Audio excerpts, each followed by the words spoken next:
Okay, Casey, hello to you, my friend. Hello to the few viewers that are for now live, but hopefully will join. More will join. Okay, guys, we have Viper versus Lix. It's 1-1 the score. I just checked it before I started the stream to be sure. Just displayed the pictures so everything is ready and working just fine.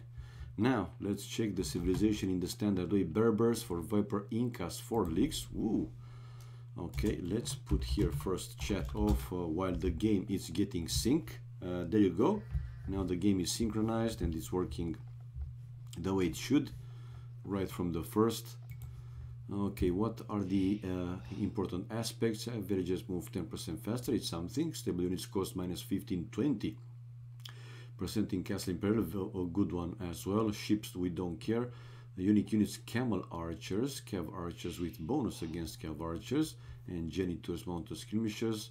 Castle Age Tech Casbah, Team Castles work plus 25% faster. In April Age Tech Maghrabi Camels. Camel troops regenerate 1 hit points every 4 seconds. Janitor available in archery range. Yep, here. The Janitors. Okay, that's something. My girlfriend's mouth is wide open. Hello, Bitman. My God. Hello, guys. What's up, everybody? On the other side. Lix already on the way to fuel age. Whoa, while Viper researching Loom now, but Viper with 2 villagers more, and difference between them is 30. Let's see, 30 with 9, 33 with 9, 42 seconds. So that's quite slightly faster for Viper with 2 villagers extra. If you got a girlfriend. Okay, so now let's see the specifics for the Incas. Well, we will learn them slowly. We'll learn every single one of them. Start with the Free Llama. Villages affected by infantry blacksmith upgrades. This is a very good one. Houses support 10 pop. Buildings cost minus 15% stone. Unique units, Kamayuk, anti-cavalry infantry, and Slinger, anti-infantry archer. And Castle Age Tech and Slings, skirmishers, slingers, and janitors, no minimum range. Cool. Imperial Age Tech Couriers, Kamayuk, Slingers, Eagles +1/+2 armor, and farms built twice as fast. Sweet as well. And a forward. Militias from Lix, and he's researching the men at arms upgrade, while Viper fast to palisades for now to protect these gold miners, and waiting to also gather enough militias to counter Lix's army. And good spot here for Viper. I mean, not very easy for Lix to go to his wood line with a palisade wall. He denied Lix to doing just that, and now he is researching man-at-arms himself. That hill might be, will prove probably to be very important throughout this game. 2, 4, now 6 farms for Viper. Lix back home building the first archery range. Okay, and the 2 houses like a wall. His main goal in the back, stone forward though, and the secondary stone is also forward. I think it is, but I don't see it. Yes, it is side forward. Now Viper is coming down the hill with his men at arms, while Lix already with the first archer and the second one on the way. 4 men at arms to 3 men at arms versus 3 men at arms, and 1 archer with the eagle versus the scout. And Viper scout is already a bit lower HP. Let's see the micro. Viper sending his scout to deal with an archer, but unable to do so. But he took with him like one man at arms wasn't enough. Now Viper, after this fight, lost pretty much all his army available, left with 0. So it was 4 men at arms and the scout. Now Viper is building the first archery range, while Lix going forward one more time.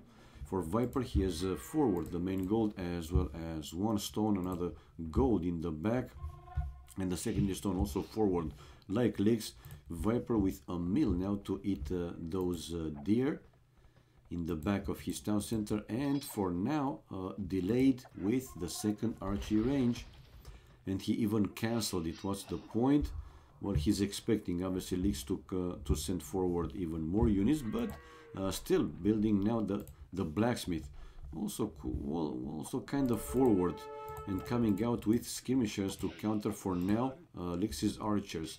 38 population for Leaks, we have 32 population for Viper. Viper under some pressure. Okay, let's see if this will work out for Leaks. The archers going to his wood line. Now Viper is going aggressive and using the villagers to take on these archers. One archer down, but also one villager. 5-3 the kills and death ratio. It's slightly better for Leaks. Fletching now. Oh, hello Vesnoy Morskoy. Hello Mike, my man. You have a girlfriend. So you liked my today's title, guys. I understand it, right? So 38 population. We have Leaks trying to increase the pressures. Excuse me. Still sending forward units to archer ranges, but not sending any more archers. To the left hand side, he finished a palisade wall to that side of the map, and now the gold is a bit more safer, obviously. Two archery ranges and building a second barrack for Leaks. Cool. While we have wheelbarrow, John Irony. Wheelbarrow for Leaks, while Viper, more farms. Yeah, and he finished the deer, building also more farms in the back, and close to the middle of the map. These hills will prove to be so important. Yeah, this one is also very important, not far away from Leaks' base, not necessarily to his town center, but close to these military buildings. And Leaks mixing in some Eagle Scouts now along with his army. For now, Man at Arms can do decent versus those Eagle Scouts, and the same with the ranged units. Good counter skirmishers to counter these archers. Now Viper with one armor upgrade, the first one. Good place for a castle on that hill. Yeah, very good one. Very good one. For either of them. Let's see if Leaks will be able to build his defensive castle, or not necessarily defensive because won't be inside his base, but on this hill, right? To take away, let's say, that full kill advantage for Viper, and Viper to do more or less the same this one. But Viper now, he's building the second archery range. Yep. Close to that hill, and a lot of farms, more farms. Viper 51 population, while 51 also for Leaks. Leaks' resources though looking a bit better. You're early today. No, this is the usual time. Mike, around 2 p.m. GMT, 2 p.m. and something GMT. So it's 4:20. I started for 10 minutes, close to 10 minutes, so 4:10. And more or less this is the usual time. Anyway, let's see. Now, after killing a villain, no, after losing some units, we see now Viper taking the lead with the kills and death ratio 8-6. But Leaks is the faster player to click up Castle Age. Let's see how important this will be. And oh, Terrorinho in the house. Terrorinho, the one and only. My God. He did kill a Vil. Ah, okay. I wasn't watching. Well, 9-7. Still better for Viper. But when he will go up, Viper still needs more time to click up Castle Age. While once in Castle Age, these Eagle Scouts, for sure, Leaks will research the Eagle Warrior upgrade, and this will be even stronger, especially against, you know, archers, skirmishers, and so on. But Viper 6 Man at Arms, and like I said, Man at Arms, good counter for the Eagles as well. Viper now, I see him with a lot of villages on stone, 6 for now, and sending even more. So he will be with 9 villages on stone and on the way to Castle Age. Leaks just finished the first gold upgrade. Terror shows up, so Glocken will be here any minute. And Viper again, now some palisade walls to protect his gold miners.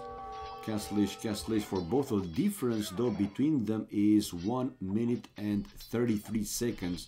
So over 1.5 minutes, and yeah, here Lix for now able to handle Viper's army faster. Like I said, Castle Age, and the first upgrades that he does is crossbows with Bodkin arrow and the expected Eagle Warrior. So these will be stronger. Now they have 50 hit points. Let's wait. Viper taking out of his main gold and one of his stone, and he's building a market, and with crossbows he's hoping that he can hold. Now let's see these Eagle Scouts when they become Eagle Warriors. Yeah, 55 hit points and 7+1 attack stronger. So yeah, we have Viper under more pressure now. Will be in Castle Age in a couple of seconds, but until then, army-wise, Lix 13-6, so double the army, more than double the army. Villagers number the same. Viper, though, buying the missing stone, let's say, and building a castle now with Berbers. Fast reaction for Viper to build a house and deny these eagles to go insane. Now with the other house, beautiful play by Viper. Lix 56 population and 57 and 45 for Viper. Viper able to finish his defensive castle and will have access to that gold in the back. Yeah, man, well, Glockan, the one and only, also, yeah, should be around, lurking in the shadows, right? He can't miss the opportunity to be in the same chat with Terrorinho. So Viper now going with Camel Archers. Camel Archers. How good are these to deal with the Eagle Warriors? Padded armor for Lix, and Viper knew that. I mean, no, he will come from this side of the map, obviously Lix. So yeah, he's sending a few units on top of that hill, but I don't think it will be enough. Now, like I said, these Eagle Warriors much stronger, especially versus these skirmishers. Bodkin arrow for Viper. Viper super low with all the resources. Man, this might be a fast game. For now, though, Viper is mining his forward gold, the main one, the big one. Heavy skirmisher now for Lix. But Lix, come on, man, rate his economy. Don't go on a mining camp. Now Viper with a lot of vills inside the town center, obviously. Idle. Well, not anymore. Army-wise, it's 19-4, so almost 5 times the army, 4 times the army for Lix more. Heavy plow, the second farm upgrade, and 1 town center for Lix with another one. So 3 TCs in total for Lix, while Viper only 1 town center. In this situation, the player that is behind with the economy, like Viper, has to do the pressure, has to do the damage, raidings, to make the enemy, economy weaken. Like this, soon, obviously, Lix will have more villagers, stronger. Already he has now 10 villagers more, but will increase as the game goes longer, obviously. Now Viper with the first stable and another house, and this is an important advantage, I would say, for Lix. Husbandry for Viper. So let's see how good the Camel Archers are to deal with the Eagles. And one more time, Viper now running away with the Lumberjacks and still with only 1 town center. Viper 58 population, 82 population for Lix. Big advantage. Big advantage is where should be. If Lix here doesn't go like a triple Titanic to go for super bad fights and lose everything, and also Viper to be able to kill like 15 free villagers, we might see the game, turn around. Switching, but nah, it's big advantage, man. It's big advantage for Lix. Anyway, Viper able to get rid of those few crossbows. Now the elite skirmishers, though, hitting on Viper's gold miners and also hitting on these Camel Archers.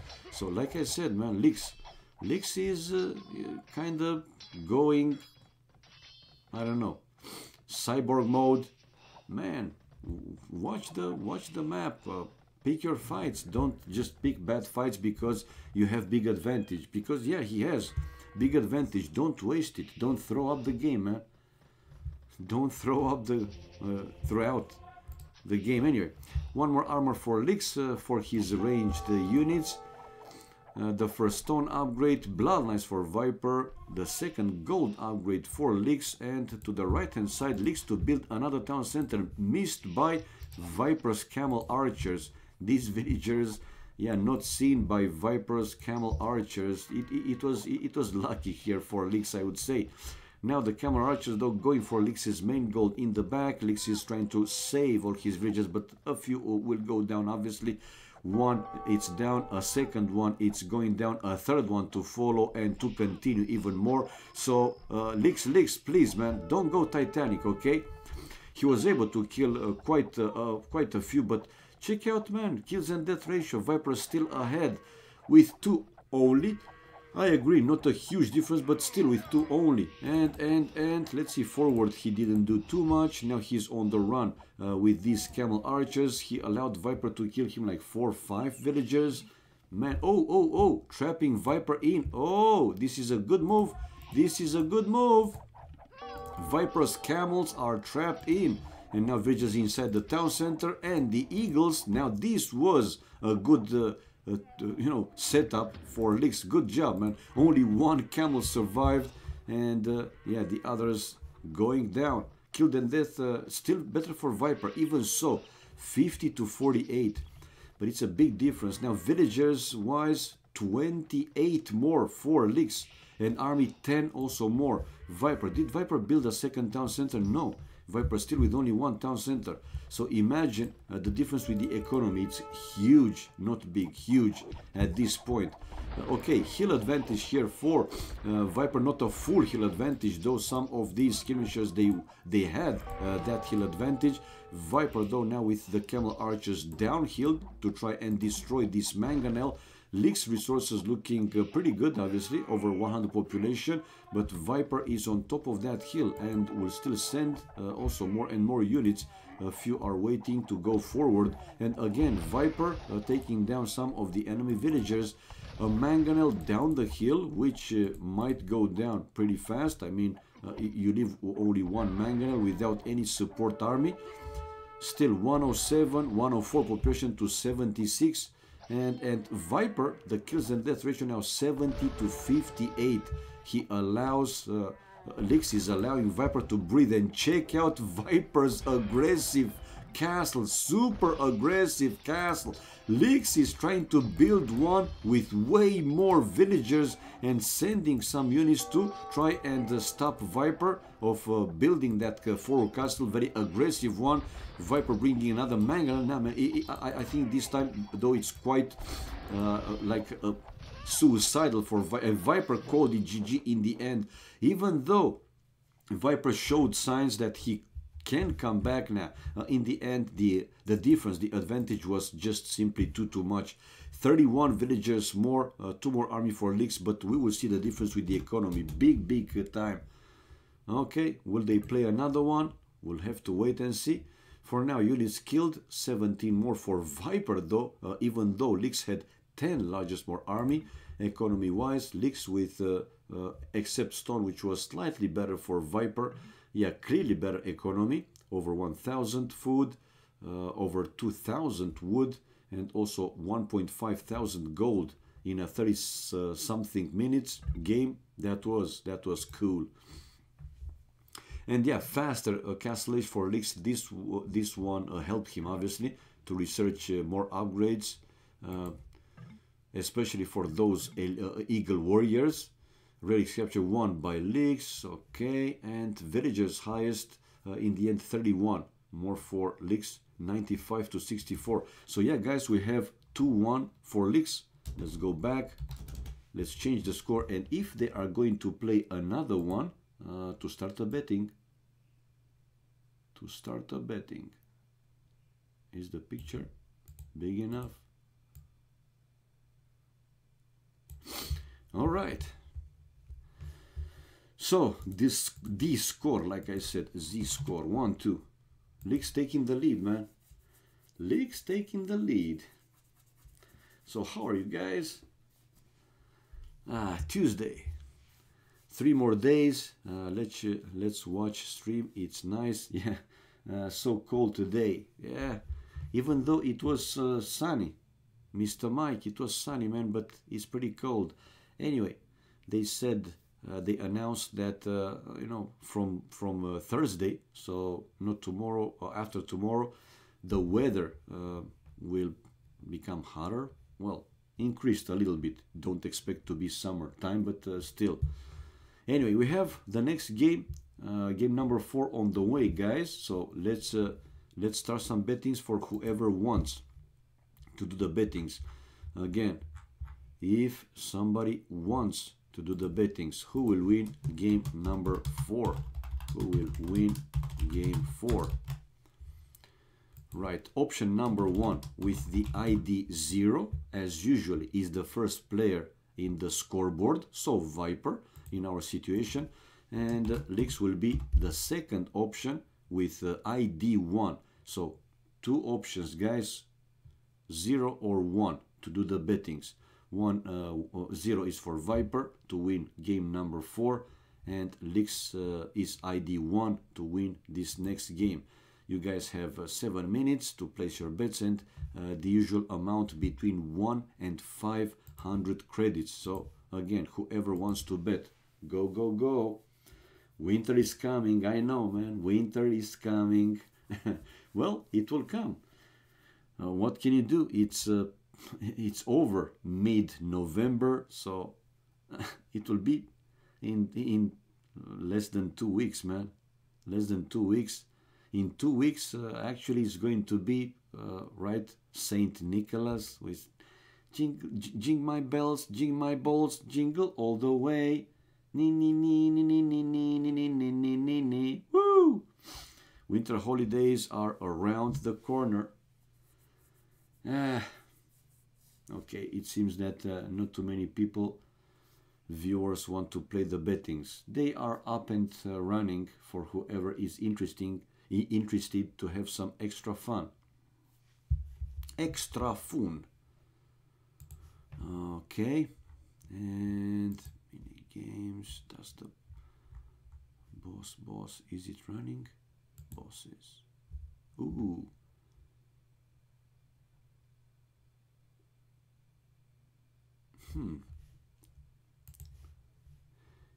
Okay.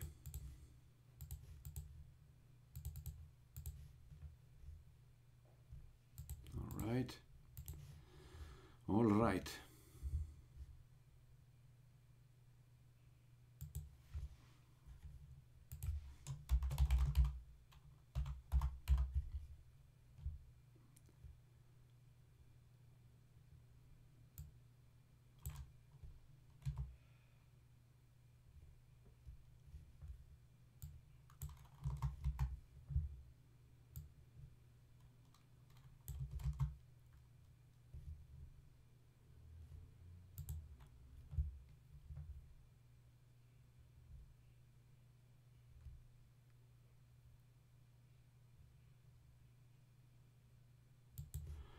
Okay, and we see the spec delay displayed, but let me also display the game room so you guys will see it. There you go. Now it's displayed, and only Casey here betting. Come on, guys, betting for Viper to win the next game. Interesting. He must know something. We have another desert like Arabia though. Viper versus Lix. And let's see the civilizations in the standard way. After we go with chat off. Now it's a pause in the game already, and yeah, chat off. Come on, man, chat off. There you go. And the well, it's Arabia. The civilizations are Indians for Viper and Vikings for Lix. But why this pause? Why so fast? Yeah, Indians versus Vikings and players so close. They are. You are absolutely right. They are, let's say, to the right hand side of the map, right? Not completely opposite to each other. Let's see if any player with forward bores. And now the game is running like fast speed. Like, why? Man, oh man. Am I faster than even the host? That's weird. Anyway, catching up. I see now Viper luring the first Bambi to the town center, and he doesn't have forward boars. While for leaks. Dude, okay, yes. Both boars in the back. So let's see the specifics. I used it in India. Okay, go back. So I think they will go back. Let me check if the press came back in the room. Not yet. Yeah, they are back. So let's not waste time. Let's go back. I don't know what was the issue, since it was only the start of the game. Don't care that much. But yeah, they are coming back. They are back already, not coming back. So let's see if they will play another game or not. What was the issue? This could get interesting. I don't know, Casey. I didn't know we were playing King of the Desert settings. Oh ho ho. Yeah, they were playing with King of the Deserts. I don't know why, but still they're playing with Warlock Kingdoms, and yeah, rated 1v1. Not probably using some Warlock like King of the Desert settings. No idea which is different, you know, from this one, from one to another. No need. I used it in India. No need. Yeah, man. Okay. All right.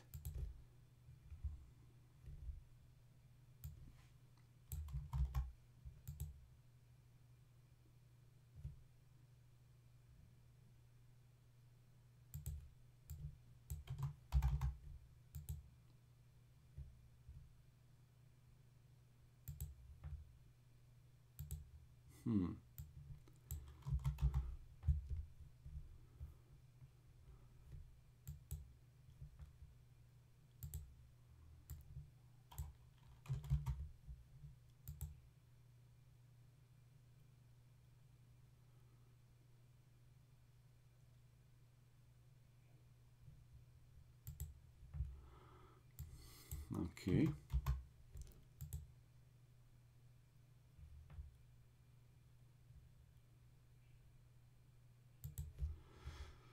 All right.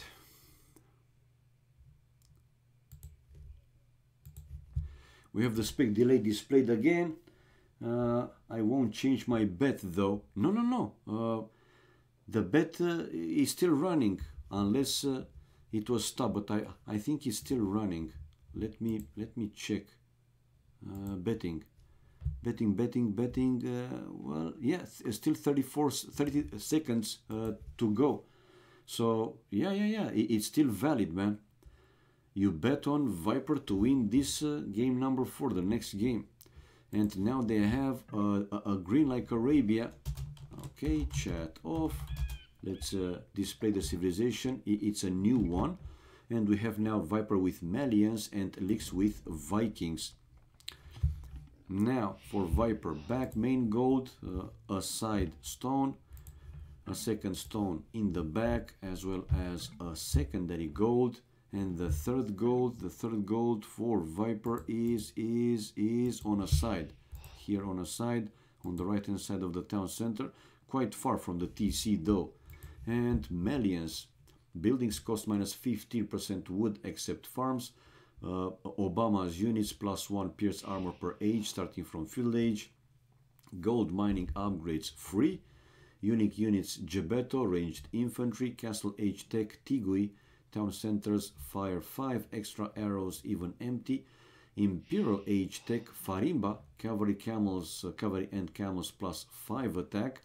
And another bonus, university researchers +80% faster. That's cool.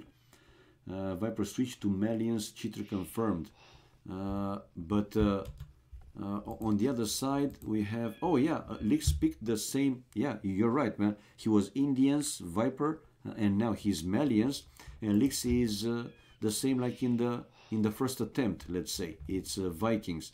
And for Vikings, they have that upgrade, forgot the name, but I will remember, obviously, when I will keep looking at it, which for the infantry, they have attack bonus versus knights and camels, +5 versus knights and +2 versus camels. Yeah, chieftains. Infantry +5 attack versus cavalry and +2 versus camels. That's also pretty good. which makes Viking, right, like even a more viable civilization on land, obviously. Okay, we have now Leaks going for the first boar. Well, again, players are not completely opposite to each other, but not as close as in the previous game. 4 villagers on wood for Leaks from early Dark Age. Let's see if he will drush in this game. While for Viper, 3 villagers only on wood. So for Viper, 100% is going to be a fast feudal age. Well, let's see if Leaks one more time will choose to build a barrack and drush, or to build farms or no farms but still go fast feudal age. He already lured 1 Bambi to the town center and he still has 2 more. But for now he has also 1 boar in the TC. Viper coming with the 2nd boar to his town center. 15 population, 4, now 16 for Leaks, and the same for Viper. 16. Okay, how difficult is to wall their maps if they want to? Not very difficult, but also not like very short walls. To the left hand side here, Viper quite wide open, where he also has this main gold. And a bit unfortunately though that some of the main gold is basically in the forest, so he can mine the gold, right, let's say, no, he can build, for example, 1 mining camp here and 1 mining camp here to have a lot of gold miners. Even so though, usually when a player sends more than 7, 8, 10 villages to gold, he wants to build right opposite to each other, those mining camps, one on one side, the other on the other side. Anyway, not a big deal. Now Viper with more villages on wood. Is Leaks drushing though? Yeah, no, he's building the barrack, but he decided that he wants to build it someplace else. Why he cancelled it from here and moved it here? No idea. Maybe now he thinks he wants a few houses and places, and to be easier to wall this area, right? But he could have done easily the same. So Viper, like I said earlier, fast feudal age, but it's going to be also fast feudal age for Leaks. So even though he had early in Dark Age 4 villages on wood, is going to be a fast feudal age for him as well. Viper with 21 population and 22 for Leaks. Difference between them. It's 26 seconds. This is an extra seconds to the 25 to create a vill. One player needs 25 seconds, and 26, it's like an extra second, nothing. Feudal age for each player. Slightly faster for Viper, 26 seconds. Okay, and Leaks though with his scout almost kissing Viper's town center, and initially Viper had his villagers inside the town center, but then decided to come out with them, unaware that Leaks still going with his scout toward his town center, and he could have killed here Leaks's scout. Nevertheless, now Viper also sending the scout to find Leaks's base, so Leaks can see exactly where Viper's town center is, can see the main gold, the mill, the lumber camp. So yeah, while let's see for Viper, okay, now he can see the mining camp and the mill and the town center, and his scout is moving faster, and even so he took some hits, but with the increased speed, once in feudal age, yeah, not in danger of losing that scout. Mana trumps for Viper, mana trumps also for Leaks, and both players are sending their mana trumps, future mana trumps forward. They didn't spot it each other. They sent those to a different route. Palisade walls now for Leaks to protect the gold miners, and probably, yeah, he did the same to the lumberjacks. Some palisade walls. The lumber camp is more than safe where it is there in the back, obviously. Now the first archery range for Leaks, while Viper, the next building is also archery range. Didn't build yet any palisade walls to either lumber camps or to the mining camp. 2 lumber camps though for Viper, while Leaks still with only 1 lumber camp, and building though in return a second archery range. And yeah, nowhere to go in for Viper. At least not for now. Viper, though, able to kill here Lix's scout, and now leaving his man-at-arms in the range of Lix's town center. He is... Oh ho ho! He was focusing on taking the fight against men-at-arms and unaware that all his 3 men-at-arms were in Lix's range of the town centers. Oh man, come on, what are you doing? You see, even a top player, guys, like Viper, not necessarily it was a bad mistake, but a little bit of misplay. Yeah, he was able to kill Lix's scout, but he completely forgot about those men-at-arms after killing the scout, not running away with the men-at-arms, and lost those 3 completely for free. This is now Blacksmith for Lix, researching the first farm upgrade, and still here hitting or harassing one of Viper's lumber camps. Now Viper with torture ranges and building also the blacksmith like a wall to the left hand side. Yeah, and he will continue now probably between the stone and the edge of the map. He can see that cliff, but that will be a bit far away from his town center for his base. Okay, the man-at-arms coming forward from Lix, while Viper for now with 2 archers and a few more, well, 2 archers there and a few more going on top of that hill. Anyway, he will come down the hill probably and will take care of those men-at-arms. We see Lix coming also with 2 archers as well. Viper researching now fletching. Lix already has the fletching upgrade and targeting Viper's lumberjacks, but more army there for Viper. Even so, 2 population more for Lix. He has, well, now only one army. Viper, it's the same, man. Now the same. It's really close. It's only the beginning of the fight, let's say. Viper with another house. So yeah, step by step he will build more houses and will build eventually a full, wall there with palisades, with houses, to make his gold miners safer. Now Viper with the first farm upgrade. Lix, what is he doing? Coming with another group of archers from the left hand side of Viper's base though, and running back home with his first forward units. And yeah, the archers going straight for Viper's gold miners. 46 population for Viper. Let's see how fast he will react to this one. 45 population, and yeah, Viper spotted these archers and sending his villagers inside, but even so, 1 villager is down for him. Coming back with a few archers and forward, continuing the journey with the other ones, but a few more counter units incoming from Lix. Now this wolf, the bloody wolf, helping here Viper a little bit, but even so the others archers will have to run back. Viper though does the same. Another group of archers going now for Lix's gold. Exactly the same what Lix did to Viper, but Lix still there with his archers, now hitting the other wood line of Viper.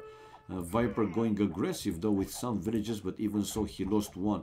Look at the kills and death ratio, close to double there for Lix. 10-7 now, and Viper, yeah, able to also kill 1 gold miner, but now Viper again not running away with his archers, doing exactly the same like he did with the men-at-arms. After killing 1 villager, he let those archers basically sitting there, and Lix with the skirmishers countering those archers, able to take them, all of them. 51 population to 48, so more pop now for Lix. He has 2 villages more.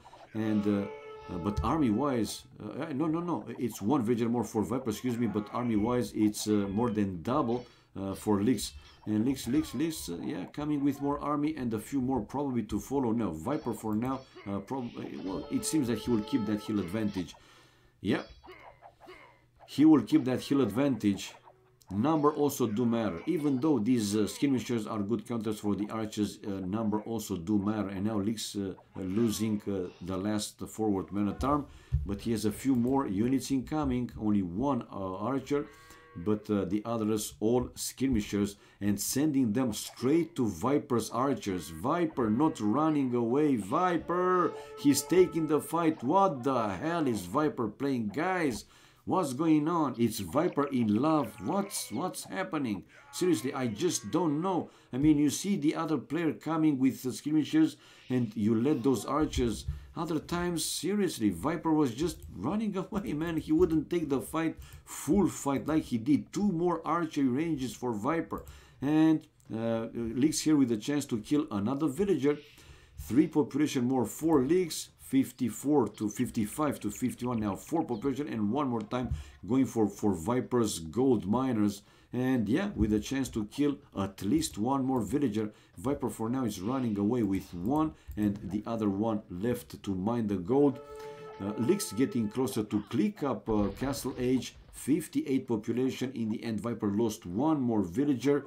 While 57 population for Viper, and Viper's economy, even though, let's say, looking okay-ish, not matching Leaks' economy, and Leaks coming with a few more units now with a heal advantage. Viper is trying to counter this one, but he might lose even more. He lost 1 more villager, now Leaks is going back home, and on the way to Castle Age, Leaks, another good advantage, I would say, for Leaks. Vikings versus Viper's Malians. Viper though 4 archery ranges. Let's see how far behind will be Viper in clicking up to Castle Age. Man, oh man. Okay, a few archers for Viper, trying there to go one more time for Leaks' woodline, but nah, a few defensive units for Leaks, able to counter only these 3 archers of Viper. And now again, the wolf helping here Leaks a little bit, and Viper probably will lose another archer. No, for now he's not losing. Okay, this is the Viper, man, that we know. Let's say it's only three units, but yeah, microing your units. Anyway, now Leaks is coming back with his skirmishers to kill another archer. So he's over halfway. It's 63% to Castle Age, while Viper 72 population still needs more time. A market there for Leaks. Leaks still, no, he built also 1 extra archery range, so 3 archery ranges for Leaks. Military wise, more for Viper though, 29 to 27, and also 5 villages more. Viper is coming forward aggressive. Let's see if that defensive tower will buy some extra time for Leaks. Leaks not far away from Castle Age. Will Viper continue to play? Researching skill building armor, because Leaks is now in Castle Age, and Viper, nah man. Crossbow upgrade with Botkin arrow, elite skirmisher, and Viper will have to run back home, and probably to also build a market and buy his Castle Age time. Stable for Viper back home, 2 stables, while he's trying to keep forward his army, but by now crossbows and future elite skirmishers, Viper now is losing 1 unit after another. Now the Manatrams going down, elite skirmishers, so even stronger. Wouldn't be surprised to see Leaks sending 1-2 vills forward to build the siege workshop, and I really do think that he should do that. Okay, come on, stop with the skirmishers and take down this last Manatram, which he did exactly what he did. Another armor upgrade for Leaks, while forging for Viper and coming out with scouts. Don't tell me that Viper wants to win this game with feudal age army, and as expected, man, as expected, 1 villager, that villager coming forward for Leaks to build an aggressive forward siege workshop, and these scouts are no match for the crossbows and the elite, even for elite skirmishers in large number, in minimum number. The elite skirmishers can also take down the scouts, but let's see, Viper is still coming out with more and more scouts. Ballistics for Leaks though, still 1 town center, yeah, ballistic for Leaks, while 80 population for Viper. Viper is trying, guys, to win this game. Feudal Age versus Castle Age army. Now, these scouts doing some good work for him, obviously, but I still feel that this might not be enough. Bloodlines though for Viper, okay. He was able to kill quite a lot of elite skirmishers though with his scouts. So yeah, look at the population difference now. It's 11 more for Viper, and Leaks for now canceled the forward siege workshop. So these scouts will be even stronger for Viper. But Viper's resources, I don't think that he's planning on going up in Castle Age this game, man. Obviously Leaks soon will send more army with more upgrades, thumb ringing incoming now from him, and another forward villager probably to follow exactly to build that forward siege workshop. A fourth archery range for Leaks, and still trying to keep the pressure. Now Viper sending away his lumberjacks and going with this group of archers and skirmishers to raid here Leaks's wood line. Let's see if Leaks will be able to counter that one. And forward, the Vil is there forward to build the siege workshop, while Viper with archers hitting on that crossbow. Okay, coming back, no, continuing the journey. Viper 86 population, while we have 85 now, 73 for Leaks, and Leaks going for Viper's gold miners. Some of his units were in the range of Viper's TC. Man, we might see Viper calling it GG. I mean, let's see again what he is doing in Leaks's base and how fast Leaks will react to this, raiding forward. For now, both stone miners are down. Viper though with more scouts and a few more ranged units able to counter Leaks's forward army. Even so, population-wise, let's see, villages more for Viper, 58 to 53. Army is also more for him. And now these units straight to Leaks's woodline. And Leaks is running back home, but man oh man. He should have considered to build one house to deny these archers going inside his woodline. Nevertheless, will he build something else? No, another archery range. So 6 archery ranges is going to be for Leaks. But Leaks, look at the wood, man. You have 6 archery ranges, I agree. And 2 TCs, okay, 2 TCs. 2 TCs, the forward siege workshop is built. Now he lost the ram, more forward units incoming though from Leaks. Now even though Viper was able to hold for this long, because it was quite a long hold, in the end it won't be enough. It won't be enough, man. Viper will be to castle when Leaks is 15% imperial. No, I think Viper will call it GG, man. Once this forward army of Viper is down, and by the way, went down, but I don't know where he lost it, to be honest. Okay, some of his units there, stronger units for Leaks. The elite skirmishers were taking out Viper's, forward army. And again, Leaks going for Viper's gold. And another ram to come out. And Viper still coming out with scouts, and more scouts. Man, oh man. Yeah, GG again spent a lot, on the scouts. One scout. It's 80 food, so that's a lot. But one more time, Viper able to counter. And I'm keeping saying this one. I still think that it's not enough, will not be enough in the end. Now, guys, Viper using the market, but now Viper is using the market to balance his economy and still going with, feudal age army, scouts and more scouts along with some ranged units. Now Viper though taking the fight against the arbalest, the crossbows and the elite skirmishers. The ram, it's I thought that he will send the ram to the town center, which obviously wouldn't be that good. Now these scouts, man, Viper scouts able for now able to counter pretty much everything what Leaks sent there forward. Still, if you look at the kills and death ratio, is better for Leaks, 135 to 104. But now Viper able to push Leaks completely back, and probably he will also destroy this forward siege workshop. Surprised, to not see knights yet. Me as well. Seriously, I am so surprised that Leaks, instead of after this 2 or 3rd archery range, this one, instead of this new or latest 3 archery ranges build, he didn't build stables to mix in knights, man.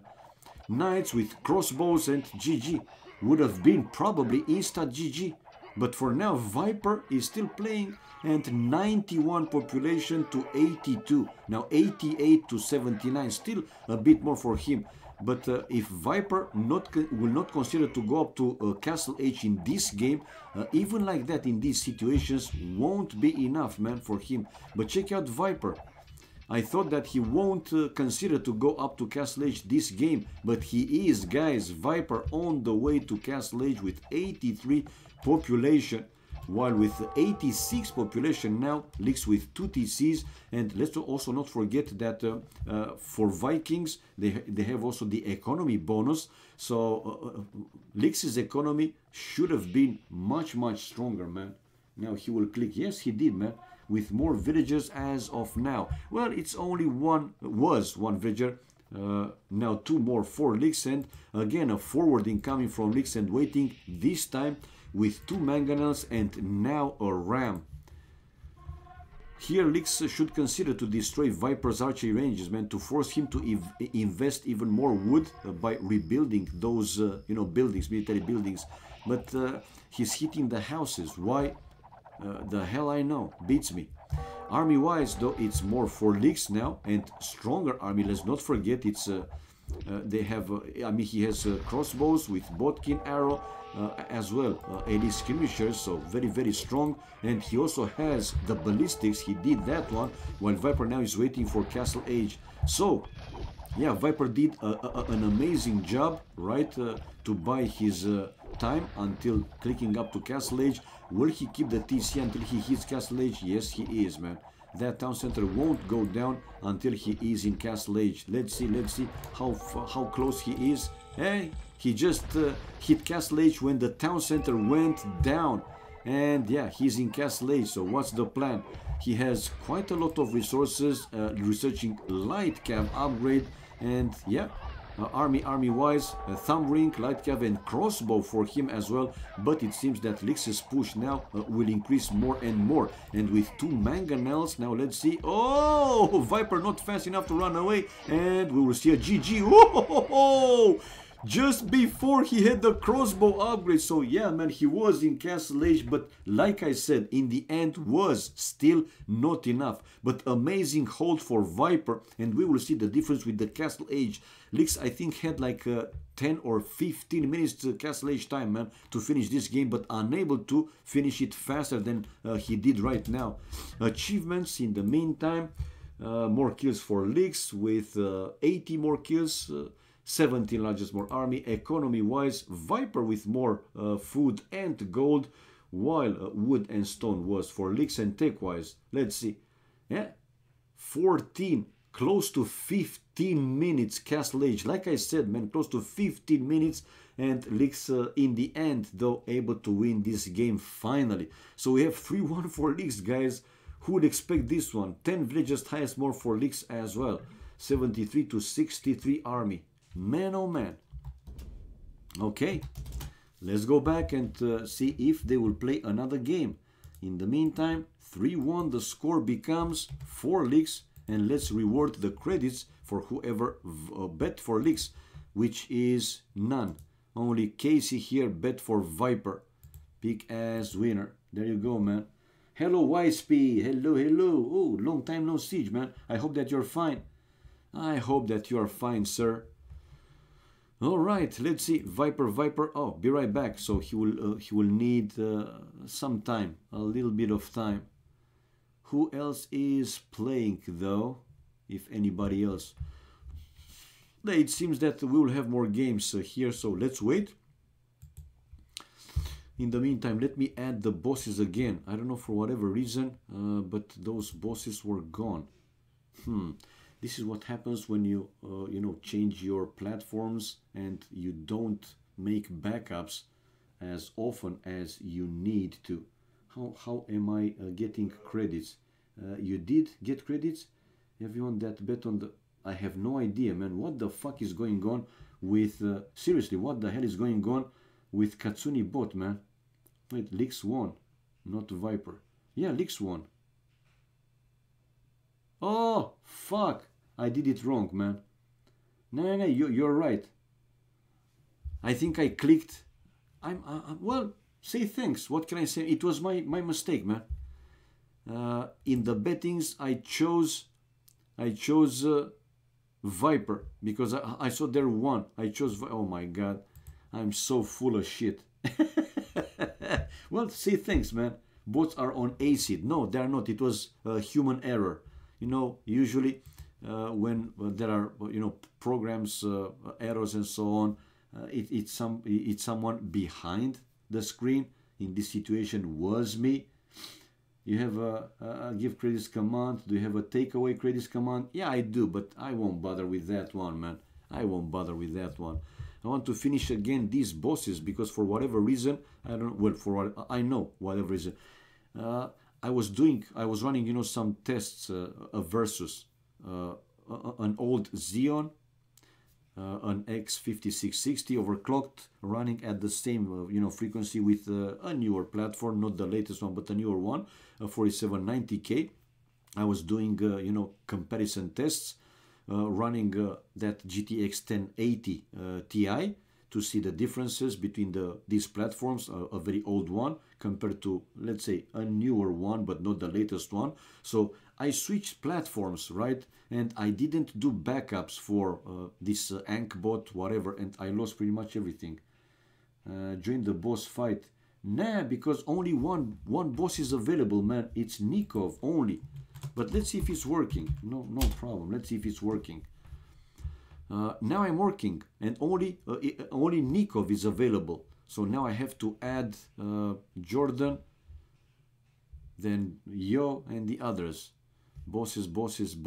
Okay. So let's now add Jordan boss. Jordan 23. Minimum entries will now require 5, and maximum entries 7 or 8. Okay, 8. Health, let's put 100. Attack, let's put 30. Dodge 50, and defense, let's put 20. 20.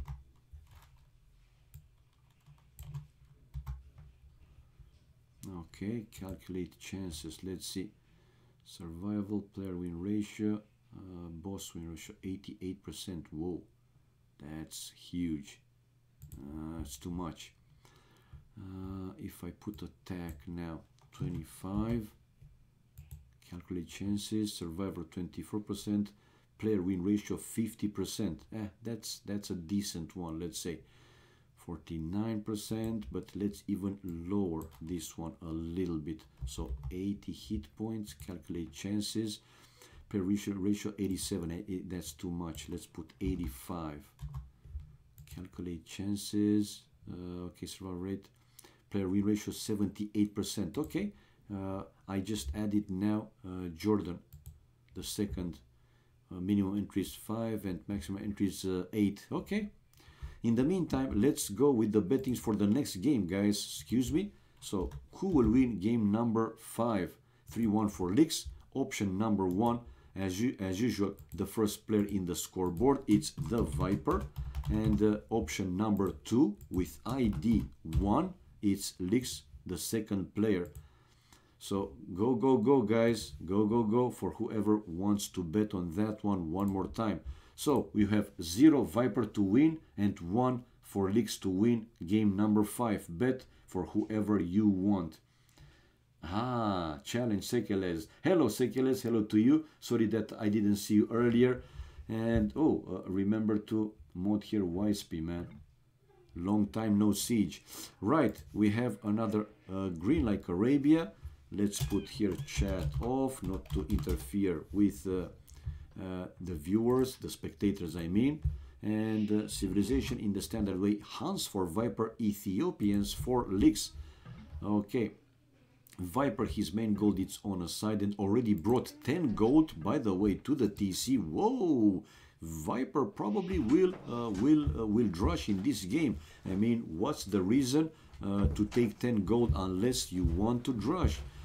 And one more time, Viper's map seems to be quite wide open and also surrounded by pretty big hills to the left hand side, to the right hand side, not far away from the town center. The wood, though, it's very good for him, both forests to the left and to the right of his town center, going to the edge of the map to make a joint. 2 minutes 30, 2 minutes 30 seconds. Takes 2 minutes to break between challenges per user. Yeah, I know. So 8 population, and let's see what's been added. It's the Marauders. Yeah, unique Tarkan and Castle H Tech for Hasnell Marauders. Create Tarkans at stables. Let's see if Viper will play with Tarkanianos. Okay, 9 population also for leaks. Let's see. Forward main gold for leaks. Stone in the back. A secondary stone on a side. The wood for leaks, though it's pretty crappy for a green like Arabia. It's forward, and this is the only forest that he can build lumber camps. Well, of course he can build to each forest, but this is far away from the town center, same as the other one to the left hand side, very far from the TC. So, you know, it's risky to go for those. That's the idea, not that he cannot build lumber camps to the other forests. No. It's always good to see hear you, sexy beast. Oh my God, YSP. Thank you for the kind words, man. What can I say? And nice to see you back. And like I said earlier, hope that you're fine, man. Hope that well, you are only busy with a good reason, and everything is okay with you. Now, first boring coming from for leaks to his town center. Viper already with the first bore in the town center. Okay, how they will play this one. Let's see, some big hills close to leaks. Well, this is an important one. A hill close to the main gold, and also in between, basically the main gold and an extra gold there for leaks. Okay. And we see now leaks luring his Bambis to the town center. The first Bambi going in. He will go for the second boar as well, obviously. While Viper sending now for the second boar also. Yeah, villager when his boar has like 60 something food left. 16 population for Lixos, and we have Viperino with 17. Yeah, 17. It's pretty similar. No loom for that villager, and taking a full hit coming down the hill. Ay. Will be at the limit. Oh, ho, ho. One more hit and the Vil is in trouble. And the Chica, though, managed to touch down right in the town center. Good job, man. And Viper, the second boar in the TC, while now Lix with 2 houses like a wall. I'm curious if Viper will go drush in this game. Even though he brought 10 gold to his town center, he has only 3 villagers on that lumber camp. So no, he built already 2 farms. It's not going to be a drush. But since this gold was pretty close to his town center, he preferred to take that 10 gold right now. Will go up to fuel age. Fast fuel age is going to be for Viper, and on the way to fuel age will create 3 militias. This is probably the usual play lately, right? For so many players, will become soon probably a standard if more and more players will play, you know, this style. Okay. For now, though, I gotta make Lix's picture though slightly smaller here inside, a little bit smaller to be same as Viper. Okay, from the other corner, there you go. Okay, and back to our game. Yep, now it's looking pretty good. We have Lix on the way to fuel age, though faster than Viper. Viper with his scout to find here Lix's base. No, I don't want point of view. I want the fog of war. Okay, he can see the town center, the lumber camp. He can see the main gold forward. Now Viper on the way to fuel age. Difference between them only 17 seconds, guys. Faster for Lix, but Viper with 2 villages more. Whoa! So Lix here lost some seconds. I don't know how this happened. What's the reason or whatever? I don't know, seriously. But yeah, he seems to be a bit slower to up in time. Anyway, now going to his point of view, he has 2 militias inside the barrack, while Viper. No, man, I thought that Viper will create militias on the way to fuel age by taking that goal, but no, he didn't. Only now I see Viper building the barrack, and Lix, yeah, he can see Viper's farms, can see chopped trees here, so he know that Viper has another lumber camp to this forest, and he could see the first lumber camp, yeah, right there. So faster fuel age for Lix. Is he coming forward? Yes. The 3 militias coming forward, researching Menatram's upgrade and building his first archery range. Whoa, even though very far away forest, as you can see, Lix built his second lumber camp to that forest in the corner of the map. Viper only now researching loom, so that's why you know the difference with the upping time was not very big, because Viper only now research loom specifically to be very fast to field age as well. And we will see archers, skirmishers, spears versus for a while scouts. Viper will build also probably an archery range obviously. And check out here Lix, man, he was trying to make Viper, I mean waste that farm, but Viper was able to finish that farm. Anyway, dirty play here by Lix, but it's okay. Anyway, these Menatrams, I don't think they will survive in the end. Their purpose, let's say, if I may say so, the purpose is just to mess around a little bit with villages, you know, in early game, to delay some economy time, you know, this kind of stuff. They're not meant to do like a huge and big damage in the enemy base. Anyway, Viper going scouts now, a third scout for him already. 32 population, a fourth scout coming out, 33 population, 2 archer ranges for Lix, and Lix going with, as expected, skirmishers and archers. And to the left hand side of his town center, able to finish that palisade wall, so there he is fully walled. Now Viper with another scout coming out, 35 population for Lix, we have 34 population for Viper. Oh, Viper to lose another Vil. No reaction for him, and another Vil probably will go down only now. Viper sending his scouts to deal with the Menatrams, but he lost already 2 villagers more. Even if Lix will lose in the end his scout and all the Menatrams, mission accomplished, man. He was able to kill 2 villagers, and good placement for these Menatrams, as you can see. And 1 for 1, I think that Menatram will be able to also make like significant damage to the scout. Now Viper is now luring out those Menatrams while Lix is trying to save them. Nah, he won't be able to save them completely, that's for sure. Viper with a mill and sending the villagers to eat the remaining Bambis and more farms back home. Okay, just finished the berries and now moving the villagers to chop the wood. So lumberjacks, from farmers to lumberjacks. 38 population for Viper and still creating scouts. Yeah, Viper going full feudal war. Full feudal war, guys. Man, oh man. Aha. So, 41 population for Lix. Lix seems to be pretty low with all the resources, but his plan is to build a wall. Now he started to build a palisade wall on the right hand side of the map and will build a palisade wall pretty much everywhere, and also a palisade gate. 2 archery ranges, wheelbarrow for Viper with scale barding armor. His scouts, they don't have yet bloodlines, but with the scale barding armor they will have more armor obviously. Now Lix is waiting with his archers, skirmishers and some spears back home, and Viper could see here that Lix is walling his map. Lix 46 population though. Wheelbarrow now for him, but faster will be for Viper. Viper 45 population, and Viper still creating scouts. Man, you should stop. And even a second stable for Viper. Dude, you're facing walls.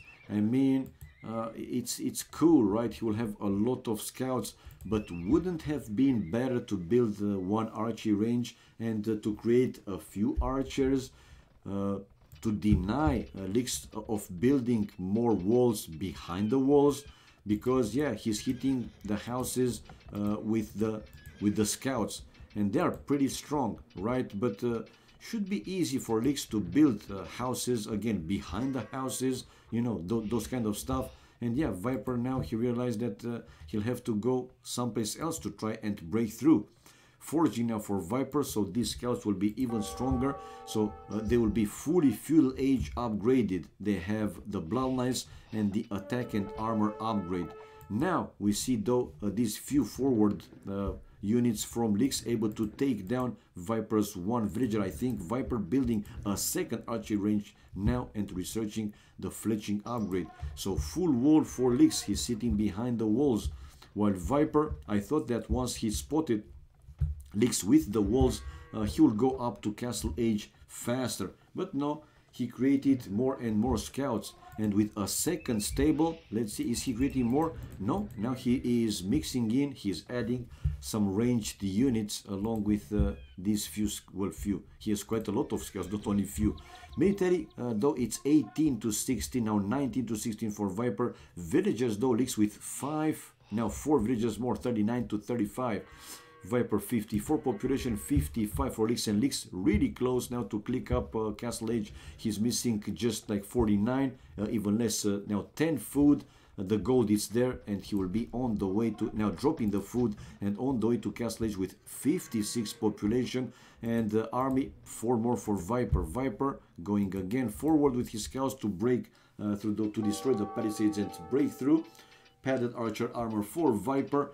Castle Age for Lix. Lix will send villagers to build more houses behind the palisades. And Lix, oh, try to trap Viper scouts army.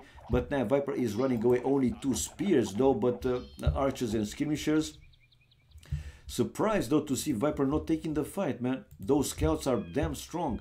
With fully feudal upgrades, they are pretty damn strong. And there were only 2 spears. So he could easily, you know, he could easily could try to out micro Lix's army.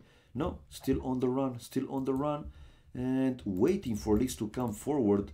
Okay, adding more and more scouts and Viper. I think he wants to test if it's viable, right, to play and to win. Not only to play, but to win Feudal Age versus Castle Age.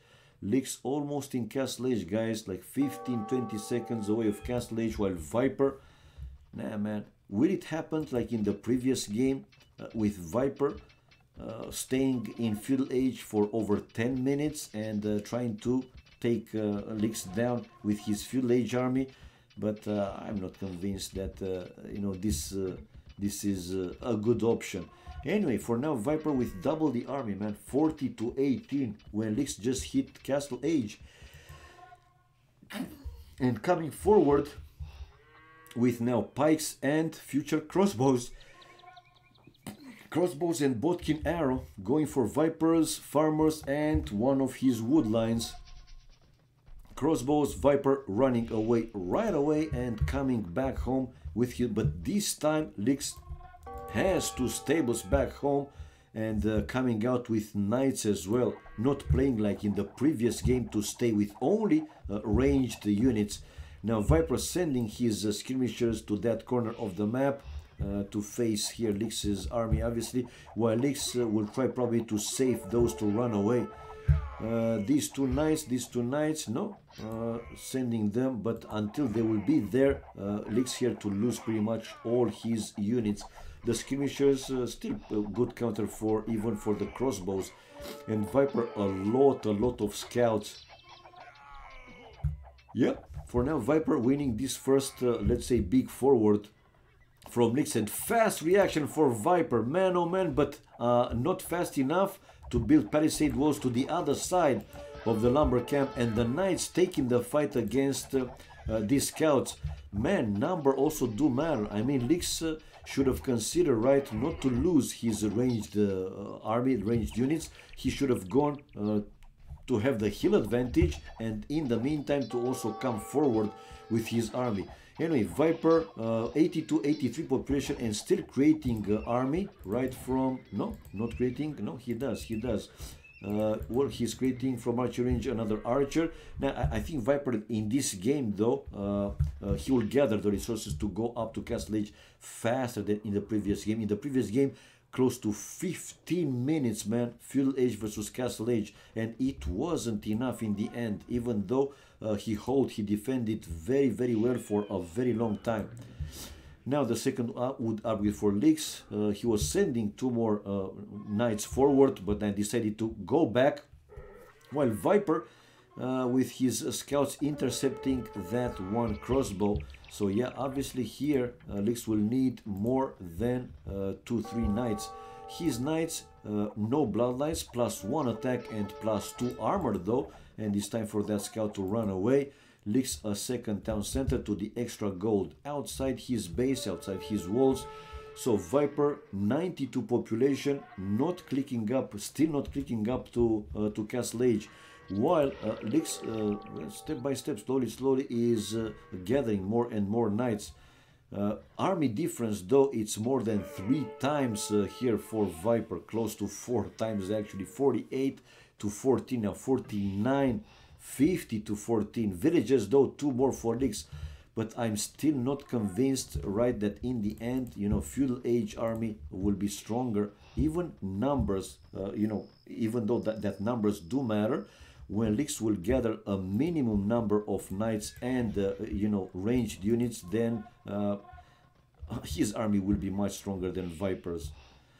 For now, though, we have tripled the army for Viper, 51 to 17, and 2 villages more for Lix, with a chance to increase even more, because now he has a 2nd town center and building a 3rd town center. But Viper, like I said, not staying 15 minutes in feudal age to take the fight versus Lix's army. Castle age, he's on the way to Castle age now. 75 population for Lix and 105 population for the Viper. We have Lix coming with his army forward, while Viper also sent his scouts army forward. Now Viper running back with the gold miners. A lot of spears for Viper, and yeah, nice lure, but Viper didn't completely fall for that one. Didn't send those spears to target the knights once he saw these crossbows.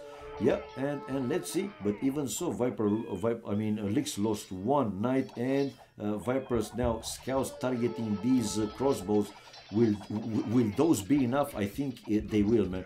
Army-wise, it's a huge difference. Not triple anymore, but still, it's double for Viper.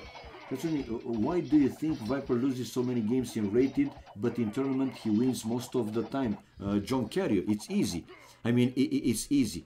In these rated games, he tests different things. He's trying different strategies to see what is working, and if something is not working, he's trying to tweak that one. One example, I'm not saying now that was on purpose, but what I have seen in the previous game, if you were not here, Viper played a similar game. He went up to Castle Age after 15 minutes, remember, 15 minutes, right? And also he created a lot of scouts and skirmishers, but in that game, it was too much, man, too much to stay 15 minutes in feudal age, because Lix was able, right in the end, to gather enough army to counter everything what Viper had. But in this game, right, he played the same style. He stayed in feudal age also for a long time, but we will see in the end. I think the difference with the castle age in this game was like 7-8 minutes, not 15 anymore. So he's testing, man. He's trying different plays to see if it's working. What is he losing?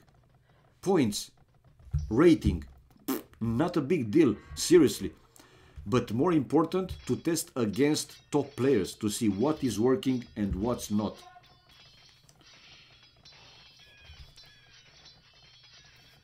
Yeah, so yeah, well, this is how I see it. I think it is like that. And now you see Viper researching the Botkin arrow. He has light calves, a lot of army. Still more than double the army for Viper. But villagers, though, guys, we have 25 villagers more for Lix. And again, even so, Viper, if he will stay with one town center, again, the economy for Lix will become much stronger as the game goes longer, and like that he will be able to create larger army with more upgrades, right? So stronger, which will counter, right, in the end again Vipers. And remember that Viper had a lot more population. Now we see Lix with more population, man. 119 to 111, and going with the knights. Knights still no blood knights, but knights with crossbows versus only crossbows, while Viper with some cav archers, and what else? Okay, he's coming back with the light calves, a lot of light calves, but let's not forget also about this hill advantage.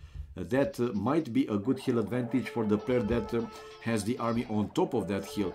Anyway, Viper is now mixing his own knights into the fight. Those knights with bloodlines, +1 attack and +2 armor, which again makes them super strong.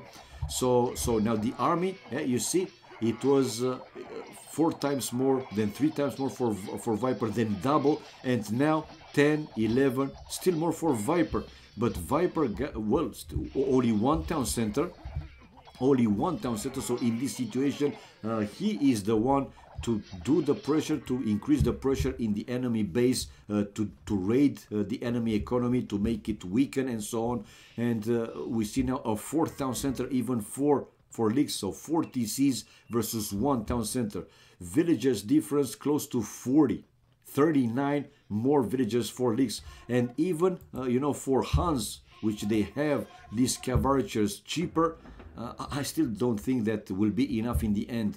Viper researching elite skirmisher upgrade and ballistics, and checking if there is an opening, if leaks overchopped some of that wood. Army wise, it's now 7 more for Viper, not double, not triple anymore, with villagers now 40. 43 more for Lix. So Lix will go probably to be double the villagers. Viper will have to play this one aggressive. If not, again, Lix economy will be just simply too strong for Viper to be able to match it. Yeah, for a while he will keep sending some army, but look at Viper resources. Some food, some gold at the very limit with the wood, while on the other side, still same situation for Lix, but with close to double the villages. You can imagine that his economy is much stronger than Viper's. Squires now upgrade for Viper though, and mixing in some pikes, some elite skirmishers, cav archers, light calves. Still some light calves remain for him.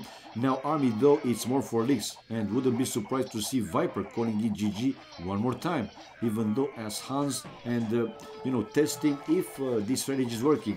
There you go, man. GG for Viper, and we have Lix increasing to 4-1.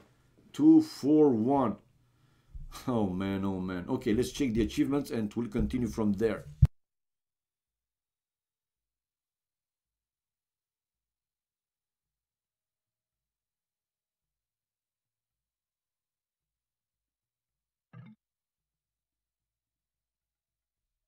Okay guys, so let's check now achievements fast. And no, they're not playing anymore. I see Viper. Oh, probably Viper will play versus ACCM, but let's check for now. More kills for Lix. In the end, it was 36 more, with also Viper had the larger army, but most of it was in feudal age, not that strong. So we can see, man, we can see economy-wise, yeah, not a big difference with the food. Better for Viper though, while wood was better for Lix. Stone, and look at the gold, over 5,000 more gold for Lix. So his army was stronger, obviously, much stronger. Hello, Dynamo. Nice title. Okay, so faster feudal, faster castle age. This time I was more or less right, about 8 minutes. It was 9 minutes this time. Viper behind in upping up to castle, not 15, but it was still not enough for him. And Viper playing in another room, guys, so I will join that one, obviously. Villagers close to double it was for Lix, 53 more. So you can imagine, as the game would have gone longer, Lix's economy would have become much stronger. Now let me take out this room and go for the score. 4-1 for Lix, people. 4-1, and let's reward the credits for whoever bet it for Lix. This time I will pay attention. Lix the winner. There you go, pick the winner. All right guys, remove all. Let's see, where is Viper? In room 5, in game 5. In game 5 it's a 1v1 Arabia versus Tatito. Yo versus Tato, guys. Viper not playing. Let's check. View profile. Is the first game between these two players or not? Yeah, is the first game, guys. So let's reset the score. 0-0. 0-0. Okay, and we have player 1, let's put Tato, and player 2, let's put now Yo, not to change that picture anymore. Let's take out, no, let's switch player 4 Bio from Lix to Yo. And let's change the flag for Tato also, player 1, and the names obviously. Well, it's changed. Player 1 flag becomes now Spanish. All right, and the pictures. First, let's go inside. Player 1 picture now becomes Tatito.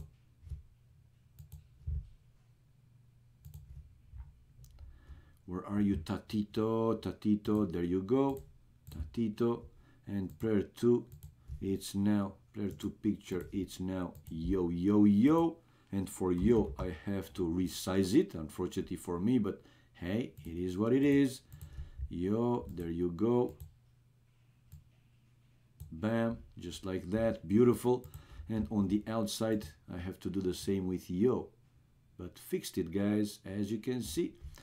I will remove for player 1 Bio, Tatito versus Yo. Let's join. And first, let's start the bettings.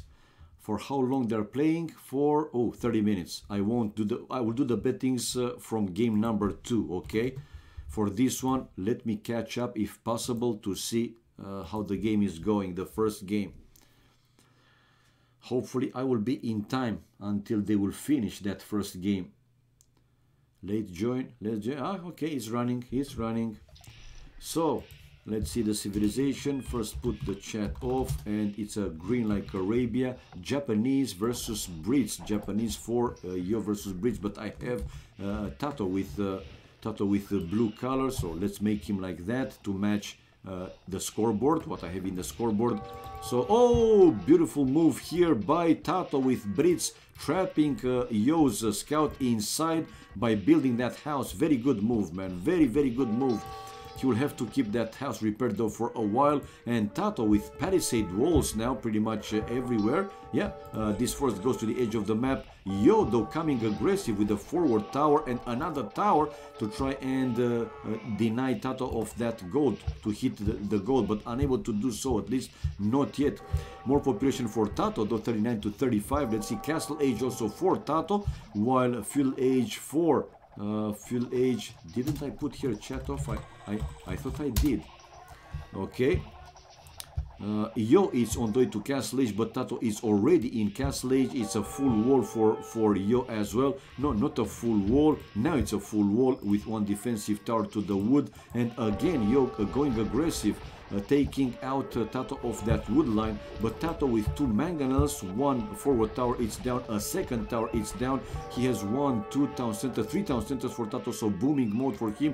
While Yo with only 1 TC damage, it's 1-0 for Tato. If Yo won't do too much with his push, then the economy for Tato, like it happened with Viper and Lix, the economy for Tato will become just too strong for Yo to match. Yo was going full aggressive, and a lot of range unit skirmishes and so on. Well, he built a second town center, so he's not staying with only 1. Let's not jump on the conclusion. And the third town center as well, with 1 castle on top of that hill. But population-wise, it's over 40 population more for Tato. Still, will that be enough? Now Tato to build also a castle, probably, yeah, on top of that hill, so he can take that extra gold safer. Imperial age for each player, faster this time for Yo though, but Tato won't be too far behind. A second castle I see for Yo though, to protect his economy even better. Want to continue to cast all games at this pace speed. Oh my god. Cataparuto for Yo, iron casting for each player, siege engineers, hoardings, and GG called by Yo. So we have 1-0 guys for Tato, taking the lead after the first game, and the press launched already the other one. Waiting, 20 seconds, oh my god, let's go out. I don't have time for that one, if you can imagine. So 1-0 for Tato, and game number 2, it's already on the way. And it's starting right now, but before I will alt-tab And let's do the bettings, guy. Who will win game number 2? Option number 1 with ID 0, it's Tato, the first player in the scoreboard. And option number 2 with ID 1 is the second player, Yo, for us. Okay, I have time here to make some more mods. I want more mods, man. I want more mods. YSP, I said that I will mod him. There you go. Who else? Dynamo. Let's make him. I mean, he's here watching my small channel. Okay. Where are you? Where are you? Where are you? Dynamo. There you go. Dynamo. Okay. There you go. And who else? Dark Noob. Let's make more. Full of swords. Okay, guys, for now it's enough. Let me go back. So you can bet. You can bet. Can you bet? No, I didn't start it, my bet. Shame on me. So, guys, this is the bettings. 0 for Tato to win game number 2 and 1 ID 1 for Yo to win game number 2. Now, let me go back to our game and continue from there. This is a desert like Arabia. Let's make one more time Tato with blue, not to confuse like we have the start. Obviously, room full of swords. Of course, man. People should be happy. This is, you know, I mean, it's great when people is happy and smile. Ban all the other guys. No, don't ban anybody, even if they are talking bad, unless they're going for extreme racism or violence, which can attract some penalties, even ban to my channel. Let them speak, man, no problem. I mean, it's their opinion if something, if they don't like something. But for as long as they bring arguments, reasons, why they do, you know, act or say or whatever, the actions, that's fine. It's okay. Not everybody can like, I mean, well, yeah, not everybody can like someone, so it's totally fine, man. Now, let's check the resources placement and the other stuff. For Tato, his main gold is, okay, on a side back-ish, a secondary gold on a side, forward one of the stones. The secondary stone is also forward for him. And the wood, it's okay. The wood, yeah, it's okay. 3 villages on wood only for Tato, which means a fast feudal age. And the civilizations, we have Mongols for Tato and Malay for Yo. Now, for the Mongols, it's been added nomads. Destroyed houses don't lose population room. And on the other side, we have Yo with a forward main gold, secondary and third gold also forward. Stone on a side forward-ish, while one of his stones, it's in the back. I was just joking, don't take me seriously. Yeah, man, I know, here we are joking a lot, but I'm just saying, because probably, you know, not everybody is watching on a daily basis, let's say, my stream, and they just don't know. Probably some of you that are mods in other channels, you have some reflex when you see something like a trash talking, you have that reflex, okay, let's ban or time out. No, don't do it, man. Batman for Yo, it is. I totally agree, man, it is. But if you look at the wood, though, it's much better for Yo than for Tato. He has to handle, though, these forward resource, especially the main gold. But, you know, once in feudal age, he can build in front of the main gold archery ranges or stable, depends what he wants to go for. Maybe even a defensive tower, one tower, to protect the gold miners. And I'm not saying he should be okay, but there are ways, obviously, to make that one a little bit more safer. And the wood for him, even though this one in the back with quite a big lake, still plenty of wood to take from that forest. So should be, I mean, it's decent. Not the best one, but it's decent. Okay, let's see. Only one lumber camp for Tato, and Tato already on the way to feudal age, guys. While 22 population for Yo, coming out with one more villager. So he will be with 23 pop-up, 22 villagers and the scout, while Tato with 20 population, 19 villagers and the scout is on the way to feudal age. And let's see, Tatito's scout, yeah, well, he could see, he can see main gold for Yo, the barrack along with the houses, and to the left hand side he didn't find anything else. So he know that somewhere here, right in this area, must be Yo's town center. While Yo also found here Tato's, even his town center, and he is going out with militias. And Yo is researching now loom upgrade, but will he have enough food to go up to fuel age, even by dropping, you know, the food from those sheep? I'm not sure. Maybe he will have to wait a little bit for an extra seconds. And Tato is already in fuel age now. 28 population for Yo, really close to click up fuel age, but Tato is already in fuel age and building his first stable. He built a mill and with 4 villagers eating those bambies. Tato with a palisade wall to protect the lumberjacks, and these 2 houses going to the edge of the map to deny potentially, well, Yo's army to go to the edge of the map.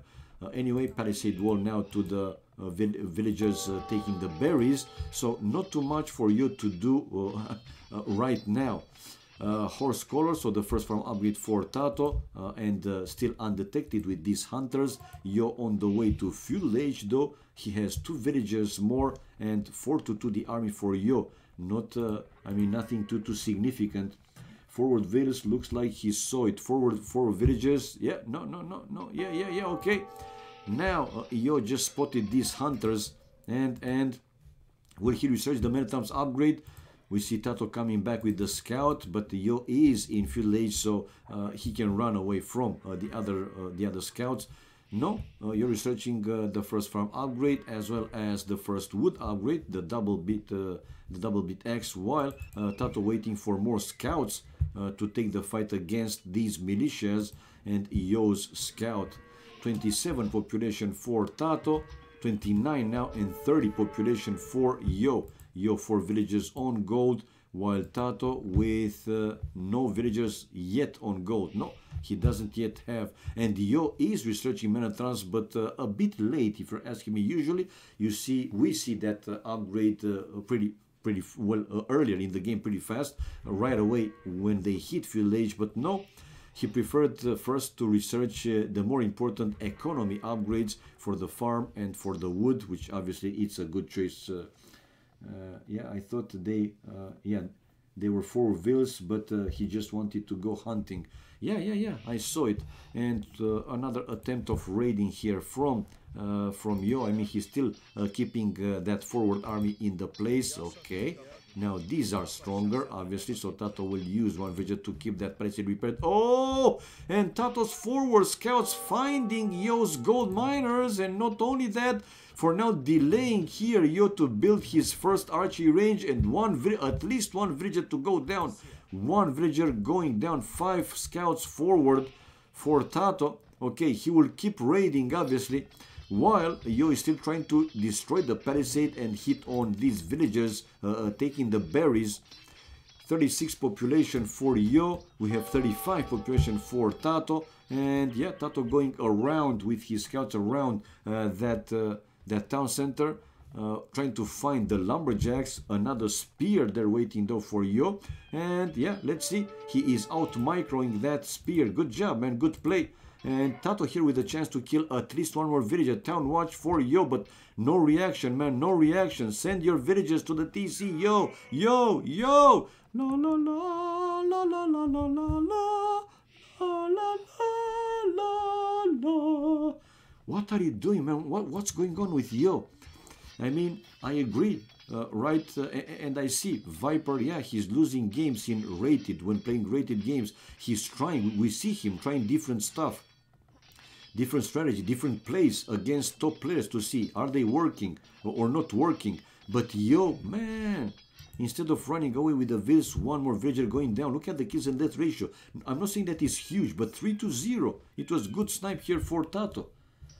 Good snipe. Well, it's not total Titanic, but man, really you should be careful with you know, these fights, raidings and so on. And Yo still trying to destroy the palisade, while Tato decided to come back with his scouts and coming out with 2-3 more to deal finally with these annoying men-at-arms. And yeah, One is down, another one to follow. Well, he also lost 2 units, but killed 7. 7-2 for Tato.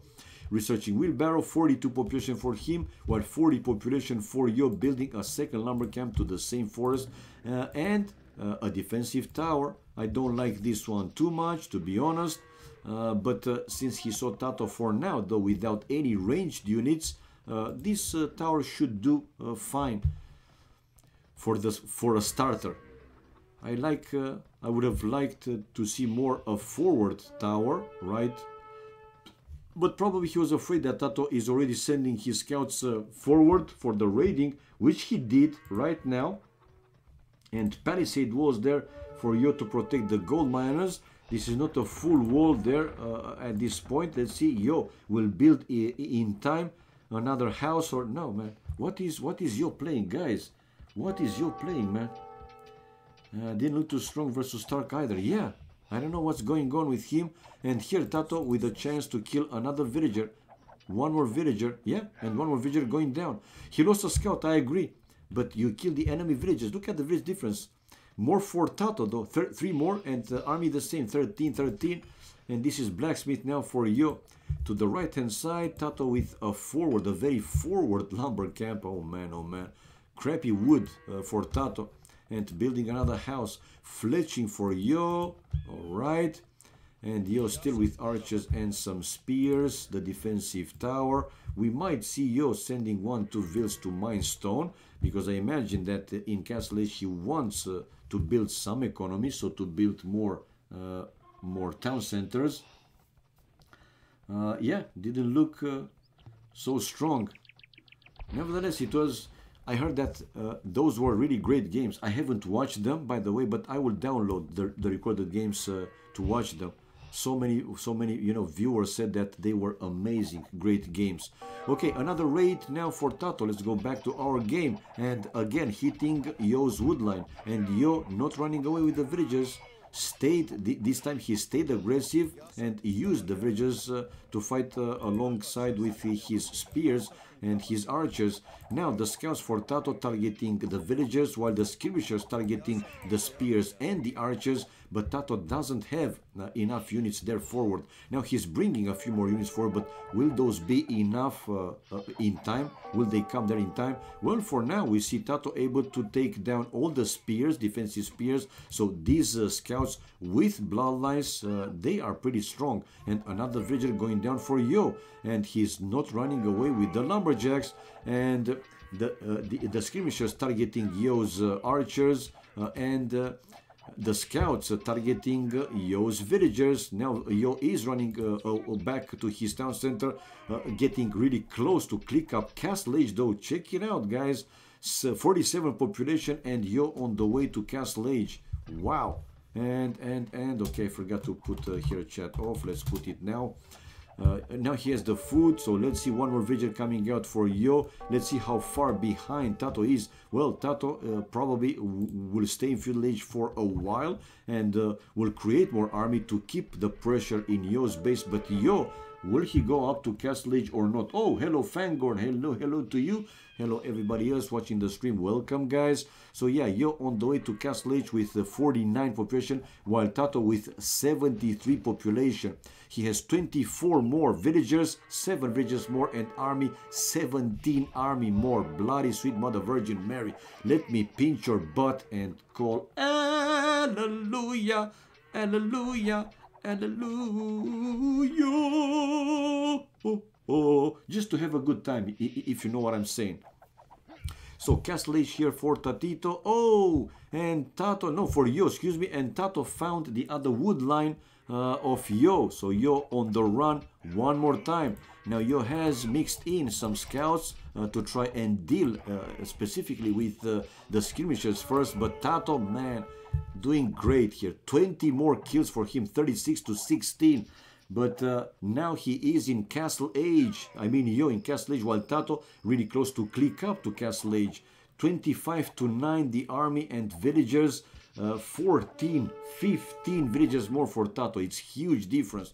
Tato on the way to Castle Age, while Yo is researching the crossbow upgrade and the Bodkin arrow. Well, let's say a similar approach with Viper's feudal age fight, but Tato didn't stay in feudal age like Viper did. 8 minutes or 15 minutes in that game number 4, man. It was huge. You ever tried the voice of... No, I've never tried Dark Noob because, come on, man. I'm just fooling around, seriously. That's what I do too when someone pitches by butt. Okay, guys, so Tato halfway to Castle Age. Yeah, 47, 48 will be 50, while Yo 45 population. 45 and sending villages to the other lumber camp. Nah, good chances, high chances to see a 2-0, guys. One night in Bangkok coming out for Yo. Woo! To hope that he can switch the East game. No, man, it's nah. He's sending inside whatever he could fit inside, and but now Tato is just you know, walking in the park, really close to Yo's town center, and lost all his ranged units. Now these scouts trying to keep the pressure, and one more time forcing here Yo to send back to his town center all the villages. We have now Tato in Castle Age. Will Yo continue this game? The difference is huge, and yeah, Yo called it GG, man. He knew that more units will come forward and with more upgrades from Tato, and he called it GG. Nevertheless, 2-0 for Tatito, guys. He's sending inside whatever he could fit inside. Game 3 on the way, by the way. You know, Casey, come on, man. My English is just basic. You have to bear with me, guys. Okay, military-wise, Tato, 15 more units killed with double the army, more than double the army, 16 more, 31 to 15. Economy, better food, better wood, while gold was clearly better for you. Look at the gold difference. 1.5 thousand more gold for you. Good job, man. But still unable to do more than he did. And the Castle Age difference was over 3 minutes faster for Yo as well. 3 minutes and 6 seconds. But not 8 like Viper, or 15 like he did. That was 2 you know, slower. 2 behind, man. And 9 villages highest more for Tato in this game. Okay, guys, coming back, let's change the score because they launched the next game already. So these guys are meant all business, not losing time. That's great, obviously. And 2-0. Let me, in the meantime, also display the game room. This room, the new room. By the way, game 5. There you go. Is it game 5? Yeah, game 5. And let's reward the credits for whoever bet for Tato. Only one bet, pick as winner. And let's go on with another betting with the next one. Who will win game number 3? Again, option number 1, the first player in the scoreboard, Tato, for us. And Yo, the second option with ID 1. So bet, guys, if you want to do the bettings, obviously. We see now the spec delay going to 0 and game 3 on the way. Basic English is the best, as seen just now. Thank you, man. Thank you for the kind words. To be fair, the Tatos wasn't tryhard 1 year ago. Yeah, probably so. And oh, hello, Mr. Dude. Now I saw you, man. If you said hi earlier, excuse me, wasn't on purpose, but I just didn't. Only now I saw you do the bettings. So hello to you and everybody else watching the stream. Welcome, welcome, guys. Hope that you'll have fun. Another green like Arabia. Let's go. This time chat off right away and check the civilization in the standard way, but making Tato blue because we started like that from the first game. So we have Turks for Yo and Vietnamese for Tato. Now for Tato, let's see the specifics for the Vietnamese. Reveal enemy positions at game start, so he knows exactly where Yo is. Archery range units minus 10, 15, 20% hit points, plus 10, 15, 20% hit points in Feudal Castle Imperial Age. Conscription free unique units, Ratan Archer, Archer with high pierce armor. Castle Age tech Chatras, Battle Elephants, plus 30 hit points. Imperial Age tech paper money, tributes 500 gold to each ally, not the case here. And another bonus, have access to Imperial Skirmisher upgrade. Sweet. Those are even stronger than the elite skirmishers. And resources, a side main gold, a forward stone, secondary stone also forward, a secondary gold on a side, and the third gold is also on the other side. So well, it's, let's say, decent. Not the best one, but decent. Wood to the right, to the left, yeah, it's also decent, but this time quite wide open in front of the town center, as he's facing Yo.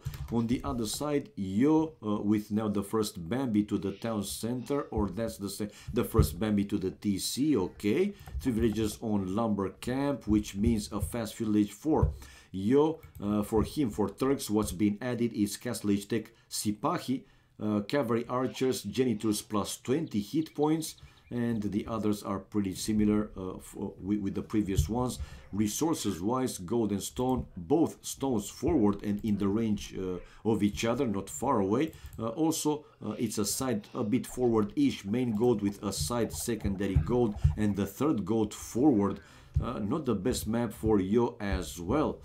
And 3 villages on wood for him, while 4 villages on wood for Tato. Okay, let's see if Tato will drush or still go for a fast village himself. 4 Bambis for Tato, not far away from the TC. He could easily go for that one. Can Imp Screams handle Janissaries though? Yes. I wouldn't say that they are super effective, but they do. And since they cost only food and wood, they're doing okay, man. Used to readily beat Jordan Viper Doubt. I know Fangorn. I mean, lately, I don't know, man. Yo seems that he's not in top shape anymore. Viper, but Viper is testing. Viper is just, testing different strategies. And it's good to see him that he's testing, playing against very high-level players. So, yeah, might be a surprise before to see 4-1 or 5-1 the score for leagues. Against Viper, but Viper is just checking, man, if some strategies are viable, if he can tweak something in those strategies. USA never lost a war. Clearly. Okay, guys. So, let's go back to our game. Tato with the first Bambi to the town center and preparing to lure a second Bambi, coming now with a second boar to the town center. 18 population for Yo. We have 18 also for Tatito, now 19, and will be 19 also for Yo, obviously. Still 3 villages on wood for him, while Tato with 4 in early Dark Age, but it's getting close to 7 minutes mark. Will Tato build a barrack to go drush, or will he go fast village? It seems that a fast village. Now villagers to aim for that Bambi, which now is between the mill and the transition, not really close to the TC, but also not super far away, so should be okay. Should be okay. Nah, it's there, Fangorn. It's there for months already, because people. Viewers were asking why not co-casting with Mem, and I just did that command to explain a little bit, just a little bit, a tiny bit, okay? Yeah, this is old news. So Loom upgrade for Yo, so Yo with a slightly faster fuel age, but 1 extra Vil for Tato, so Tato not that far behind, only 8 seconds, but with 1 more villager. It's not more than 2 to be villagers. The second lumber camp to the same forest now for Tato, and no, it wasn't a drush, even with 4 villagers early on wood instead of 3 like Yo had. And the fast even, yeah, well, but 1 extra vil for him and only 8 seconds behind. That's cool. That's cool. Simon and Garfunkel still split up. At least not fake news. Well, I'm trying, man. I mean, what's the point in faking something? That's lame, in my opinion. Lennon and McCartney then. Okay, guys, so 22 population for Tato, and up 21 and faster up for Yo. So what is going to be the play? Yo has now the barrack, but I don't see any militias on the way to village. So now he will go, let's see, does he have villages on gold? No. So for him, probably is going to be a stable and scouts. As Turks, probably that's the usual play. And indeed, it is a stable, and he will come out with scouts, while 8 seconds later, only 8 seconds later, Tato building his first archery range. So it's going to be scouts and some spears, probably versus spears, skirmishers, and archers. Yee-haw! Like Ernie and Bert, but Bert is a banana. Ask the media. Yeah, do not count that as a political though. Yeah, no problem, man. So let's see, not a forward, so not the aggressive play by either player. And Yo now with walls, I mean houses in a line like a wall. So step by step, house by house, he's building a wall with them houses. Righty right. I'll tell you what's fake news. Befrost team game is easier than Arabia 1v1. You think so? I don't know, man. Oh, and I see some challenges here. Good job, man. Mr. Dude in warrior mode. I said a new account on Vubli. Yeah, the other week after a long break. Arabia 1v1. 7 wins, 2 losses. Whoa. 1 win, 5 losses. Black Forest. Oh, my God. Okay, so we have the first farm upgrade and some fights. Yeah, close to the middle of the map. Yo with 3 scouts taking down, well, not a fight. Taking down Tato's only scout. Tato's only scout, at least for now. While Tato, 2 archery ranges and coming out with archers and probably spears. 1 spear and a second spear. All right. 33 population for Tato. We have 32 population for Yo. And Yo, will he continue with the wall? I think he can see, right? That, yeah. He can see that this forest is not going to the edge of the map, so we might see him, you know, building a full wall on that side of the map as well. Now, for now, after his archery range, the 1 archery range, he's building the blacksmith.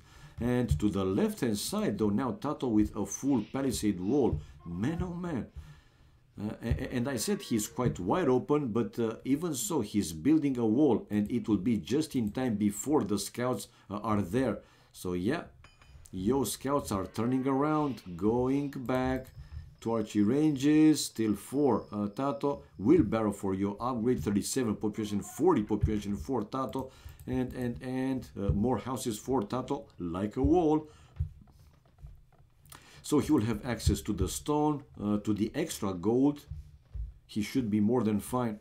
The scouts, no, though, were trying to go in, but he spotted those spears waiting.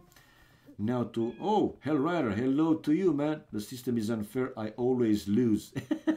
Only now I saw you, man. Sorry. As well, I mean, I didn't see you earlier if you said hi to me. So hi to you and to everybody else watching the stream. Okay, now Tato finishing the wall by building a palisade gate and some more palisade walls. So he is fully walled, not yet for Yo. And Yo, come on, man. The exploration. A few steps forward and he could see the cliff, the other forest, to build a much smaller wall, man. And a faster one. Man, oh man.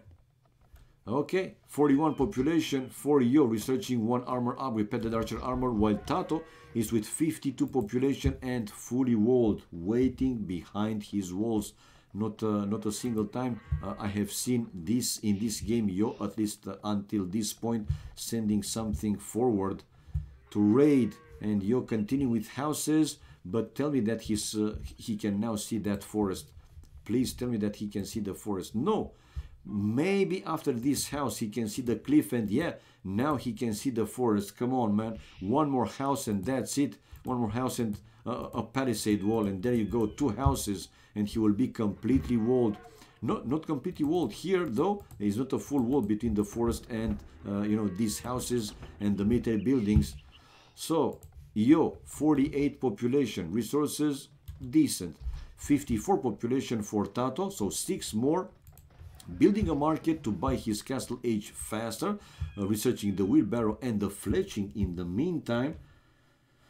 All right. Oh man, I'm talking so much. Whew. I'm getting bloody tired, guys. All right, Rip feels bad. 0-10 on 50 minutes, no rush. Black Forest Game Ranger. My God, Game Ranger. It was a good one. I remember when I was using Game Ranger like a while ago. It was in the same time when IGZ were also at the beginning, at the start, more or less. Then Vubli came out, right? So yeah, guys, let's see. Okay, forward army finally for Tato, coming forward. Oh, but able to to kill one of Yo's scout. And Tato, guys, is on the way to Castle Age with 58 population. Well, let's see. Well, Yo won't be too far behind, waiting for the food. Now he has everything, and after this villager probably he will pick up Castle Age as well. Difference only 29 seconds, nothing too significant. 29 seconds is still faster for Tato, obviously, but the same number of villages and army. Tato 20, 14 for Yo. Okay, now the skirmishers and the scouts are trying to counter here Tato's fully archers army, and just some spears mixed in. And yeah, seems that Yo is doing good for now. Pretty good, pretty good. More upgrades for Yo, gold mining and stone mining. The first upgrade for both stone and gold. Now here Tato to lose another spear probably, and Yo still left with 3 scouts and these skirmishers, while Tato is trying to save his archers. 51 population for Yo, a full wall for him also, not a gate. Yeah, he did build a palisade, so he is fully walled by now. And 55 population for Tato. Tato enough wood to build 2 more town centers right away in Castle Age, and I think he will build because Tato loves his economy. Hello Project Belgium, hello to you, hello to everybody else one more time. Ahaha. Okay, so we have a slightly faster Castle Age here for Tato. Researching the crossbow upgrade, the Bodkin arrow, and the second would upgrade the Boso, and still trying to save his archers. And the scouts close in the distance, taking 1 more archer down, and another one to follow, while with Tato, with Yo's upping to Castle Age for Turks. It's one of the bonuses. These became light calves, automatic upgrade to light calves. Still 5 crossbows remained for Tato, and 5-6 more population, 4, 5, 6 in that range. Tato is building a second town center and a third one, so as expected 2 town centers right away, while it's a siege workshop for Yo. Well, he's thinking that Tato will keep sending more and more crossbows, so yeah, he's preparing some defenses. He will create at least one mangonel, but we have Yo building the castle, guys. It's a defensive one in his base, inside his walls. Nevertheless, those janissaries will be pretty badass and pretty difficult to counter. For a Castle Age unit, those are damn annoying, that's for sure, for a fact. But 3 TCs versus 1 town center. Can Tato outboom here Yo and create like stronger army to be able to win this next game? Now he's bringing more crossbows forward, and Yo is still chasing his few crossbows that are running back. A hill advantage also now for Tato, and even though he's losing some of his crossbows, finally able to take down those annoying skirmishers. Kills and death ratio though is still better for Yo, 18 to 15. Is Yo building a second TC? Yep. He's building a second town center, doesn't stay with only 1, and a third town center also after that castle. And janissaries with 1 mangle coming out for Yo. Tato 72 population, 49 for Yo. Don't tell me that Yo will try to go up to Imperial Age with this very low number of population and not like a minimum strong economy. I don't know how else to say it. Okay, we have mangonel there for Yo, waiting for Tato's army to come forward. Also waiting with the janissaries close to that newly built town center. 3 TCs versus 3 TCs. Villagers difference, whoa. It's 11, 12 more for Tato, now 10, okay. 10 more for him. Yo's resources at the very limit, but he's still creating, yeah, janissaries. And the first monastery for him. Let's see how many relics he can see. Very good exploration for Yo. 1, 2 relics, 3 relics, that one. 3 relics, a 4th relic with a 5th one also inside. Pretty good, pretty good. While Tato, well, he can see, no, he cannot see those relics. Reveal enemy position at the start of the game. Okay. Okie dokie. So he's trying to go up to Imperial Age. I'm thinking here Tato faster. He knows that Turks are damn strong. Okay. For now, it seems that he could outboom Yo.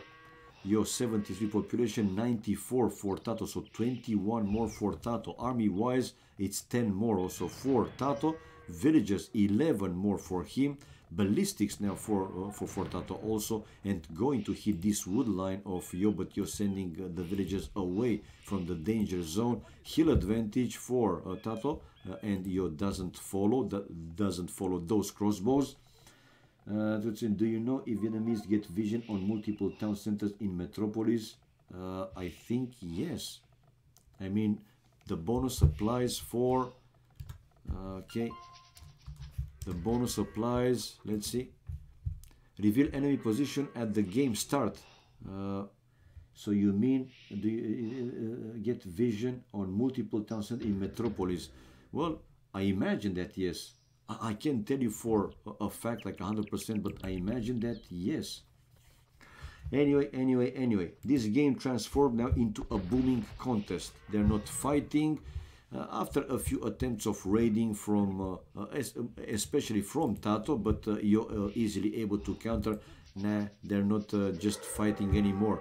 And yeah, we have Tato. Probably this was his plan to outboom here Yo, and we see him on the way to Imperial Age while Yo going for the relics. Wasn't that wondrous, Nick? Yeah, it is. No, I go eat. Well, Project Belgium, thank you for stopping by, man. Have a nice meal and hope to see you another time as well. More archery ranges for Tato. Handcart, Imperial Age on the way. Now he also has one siege workshop back home, building a monastery and one mangonel out. And here Tato to build an extra town center. One more town center to the extra gold. The mangonels, though, with the heal. Oh, fast reaction for Yo. Able to destroy the mangonel and saving his Janissaries. Now one villager going down, so Tato with some problems. Let's see Yo how far behind of clicking up is. Not that far, but even so, it is close to 2 minutes time for Tato to have stronger army and to take down forward army of Yo and push him back, increase the pressure and so on. So 1 minute and 50 seconds. Yeah. Almost it's 2 minutes basically without it's 2 minutes without, it's 1 minute and 40 seconds.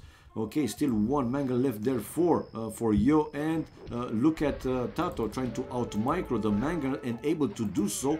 And now the numbers also do matter. The crossbows forcing Yo to run back to his base, but Yo is now stealing a second relic and probably will go for a third one anytime soon.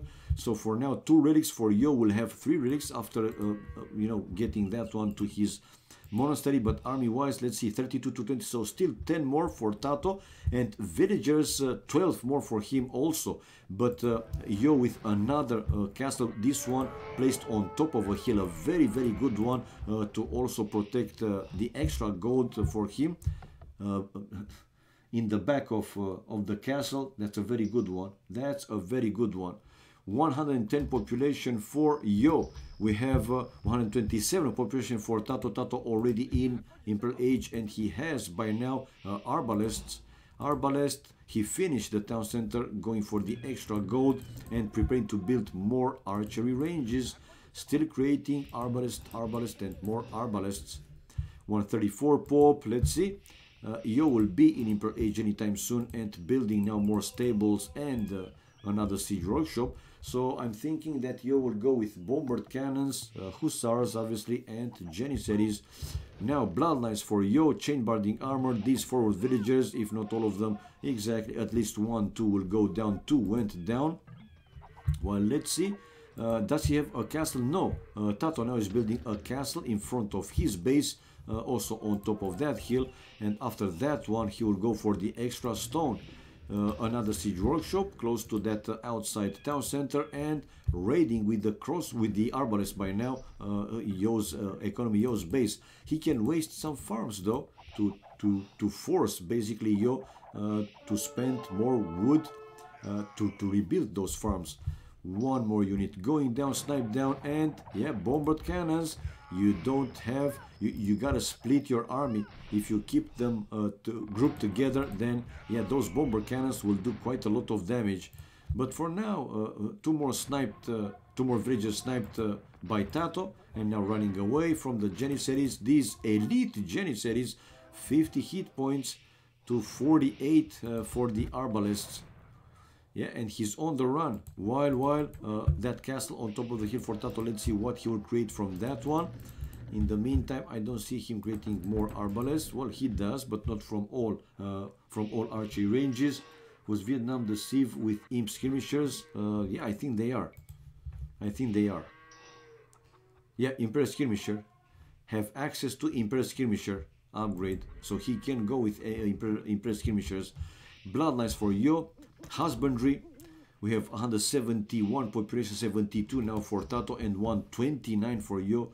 Yo falling behind a little bit, but again, not like a big fight. Oh, we have another castle prepared by Yo, advancing now close to the middle of the map, while the Arbalest sniping down that monk. 3-1 the relics for Yo though. Yo also taking one relic, and uphill elite Janissary is destroying the Arbalest. Why Tato did take this fight beats me, have no idea. I think that he just couldn't, well, he was looking someplace else, but where else? He was not fighting someplace else. I don't know why he stayed with the Arbalest there to take the fight, the full fight, downhill versus uphill. Okay. How strong are those imp skirmishers though? They are stronger. I mean, not like a huge difference, but they are a bit stronger. Anyway, a few more Arbalists there for Tato to try and counter Yo's army. But nah, man, if you let also the Turk to build like a very strong economy, man, especially these bombard cannons, tough range, and with artillery, they will have even increased range. So yeah, let's see. One more Manglan going down for Tato. Population 20, more 4 for Tato. Villagers 24. Army though more for Yo, 5, 6 more. Well, let's go and check. You see the elite skirmisher. The elite skirmisher. Where are you? Okay, elite skirmisher. They have 43 hit points. Attack 3, +3 versus spear line. Good one. +4 versus archer. +2 extra versus cav archer. And Imperial Skirmisher, they have hit points also 43. I think they had more. 43, okay, so what's attack 4? +5 versus archers, +3 extra versus cav archers. So increased, a little bit increased stats. Yeah, they are a bit stronger. Again, nothing like too huge, but still a bit better. Imp Scrums especially strong against those Janissaries. You think so?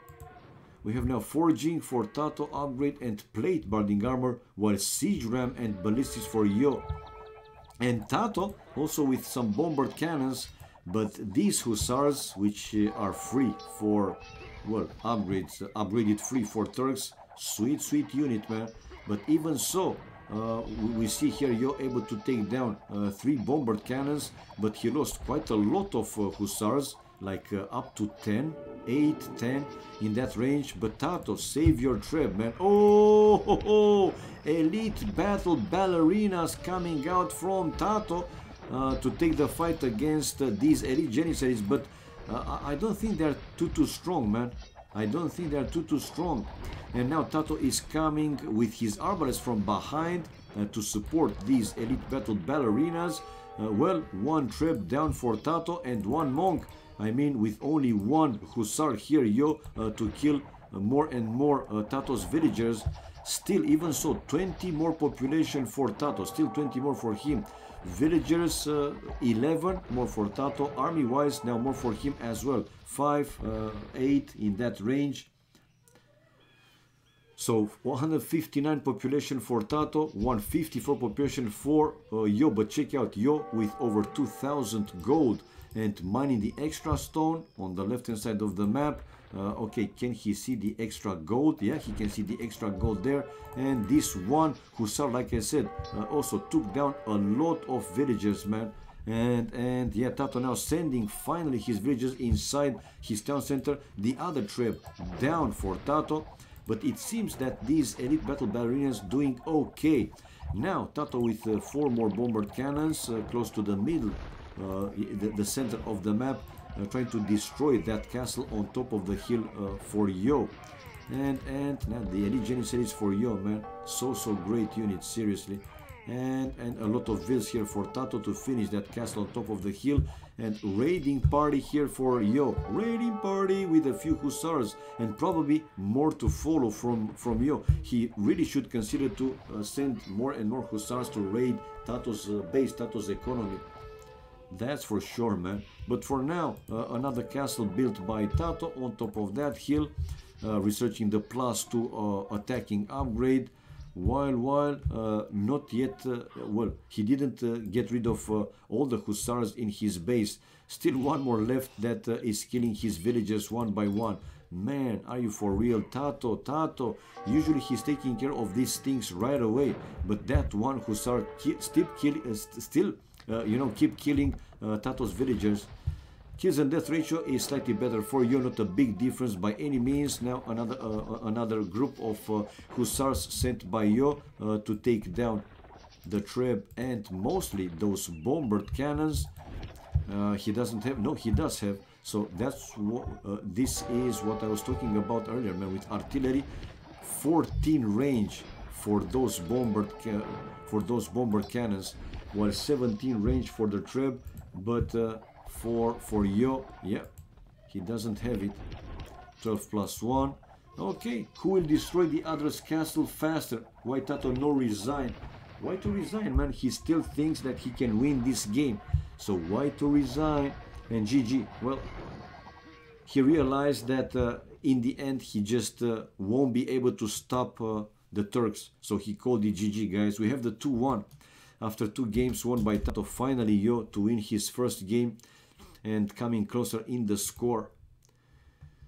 12 units more killed for Yo with 23 largest more army. Economy wise, better wood for Tato, clearly better wood for Tato, but in return much more food, stone. It wasn't that big of a difference, and the gold also over 2,000 more for Yo, so that was a significant difference. Tech wise, Tato faster to castle and Imperial Age, not a big difference though, so didn't help him too much. And villagers, Tato with 8 villagers highest more in this game. 3 relics though for Yo, give him close to 1.5 thousand gold, and each player had 3 castles. Gotta go. Yeah, Casey, this next game will also be my last game for the night. So I will stream one more game. I will stay for one more game and then we'll go for my dinner. So Casey, have a great time, man. From now on, whatever you do, a great remaining of Tuesday, and hope we will see again each other tomorrow, right? With more AoC, obviously. So have a good time, man. Whatever you are doing from now on. And thanks for stopping by. Thanks for your support as always. Okay, coming out. They launched the next game already. Let's change the score. And let's reward the credits for whoever bet for Yo. This time 1 bet. Good job. Pick as winner. And let's go on with the bettings for game number 4. Who will win game number 4? Option number 1 with ID 0, the usual, Tato, the first player in the scoreboard. And option number 2 with ID 1, Yo, the second player in the scoreboard. Go, whoever wants to bet on this next game. Game number 4, guys. 2-1 the score for Tato. First 2 games won by him, and the last one won by Yo. All right. So we have now. Let's again switch the colors, because again I started with Tato blue. Chat off. Beautiful. And check the civilization in the standard way. Indians for Yo and Chinese for Tato. Let's see what's been added for the Chinese with Wololo mod. Castle Age Tech, Great Wall, walls and towers plus 30% hit points. Okay. Farms plus 45 food, that's fine.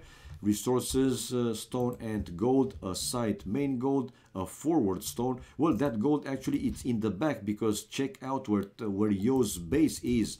Not opposite to Tato's, but on the right hand side, like, you know, and pretty close to Tato's town center. Well, not really close, like very, very close, but not far away from each other as well.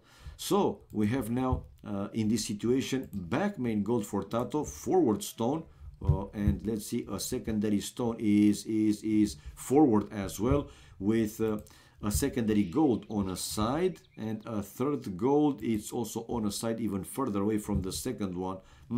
That's risky to go for that one, but at least the main gold it's in the back, and he can make this area quite safe by building something, whatever, houses, palisade walls between these two forests, and then between this forest and the edge of the map, or by using the cliff to the edge of the map. Okay, Tato. Now for Yo, he has forward main gold as he's facing Tato, forward stone, forward secondary gold, while in the back one stone and one gold.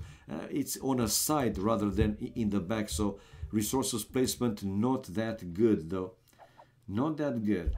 Anyway, let's check 11 population and the specifics for the Indians. Villages cost minus 10, 15, 20, 25% in Dark Fuel Castle Imperial Age. Fishermen, we don't care. Camels +1/+1 armor. Unique units, Elephant Archer, high HP, slow Cav Archer. Imperial Camel upgrade. These are badass, man. Have seen them in action and they're so damn strong. Unique units, we said Imperial Camel upgrade, right? Castle Age Tech Sultans, all gold income plus 10% faster. Imperial Age Tech Shatagni, hand cannoneers +1 range, and as another bonus, camels +6. Mamelukes, well, it doesn't apply to India because if it's a team bonus, but they also have the bonus. So camel archers +5 attack versus buildings. Okay. Okie dokie. If they want to wall a green like Arabia, so not difficult to wall, at least for Yo. While for Tato, if he wants to wall in front of his base, then he will have to use that cliff. Yeah, not a very short wall, not a super long one, but a little bit better map for Yo regarding the walling one.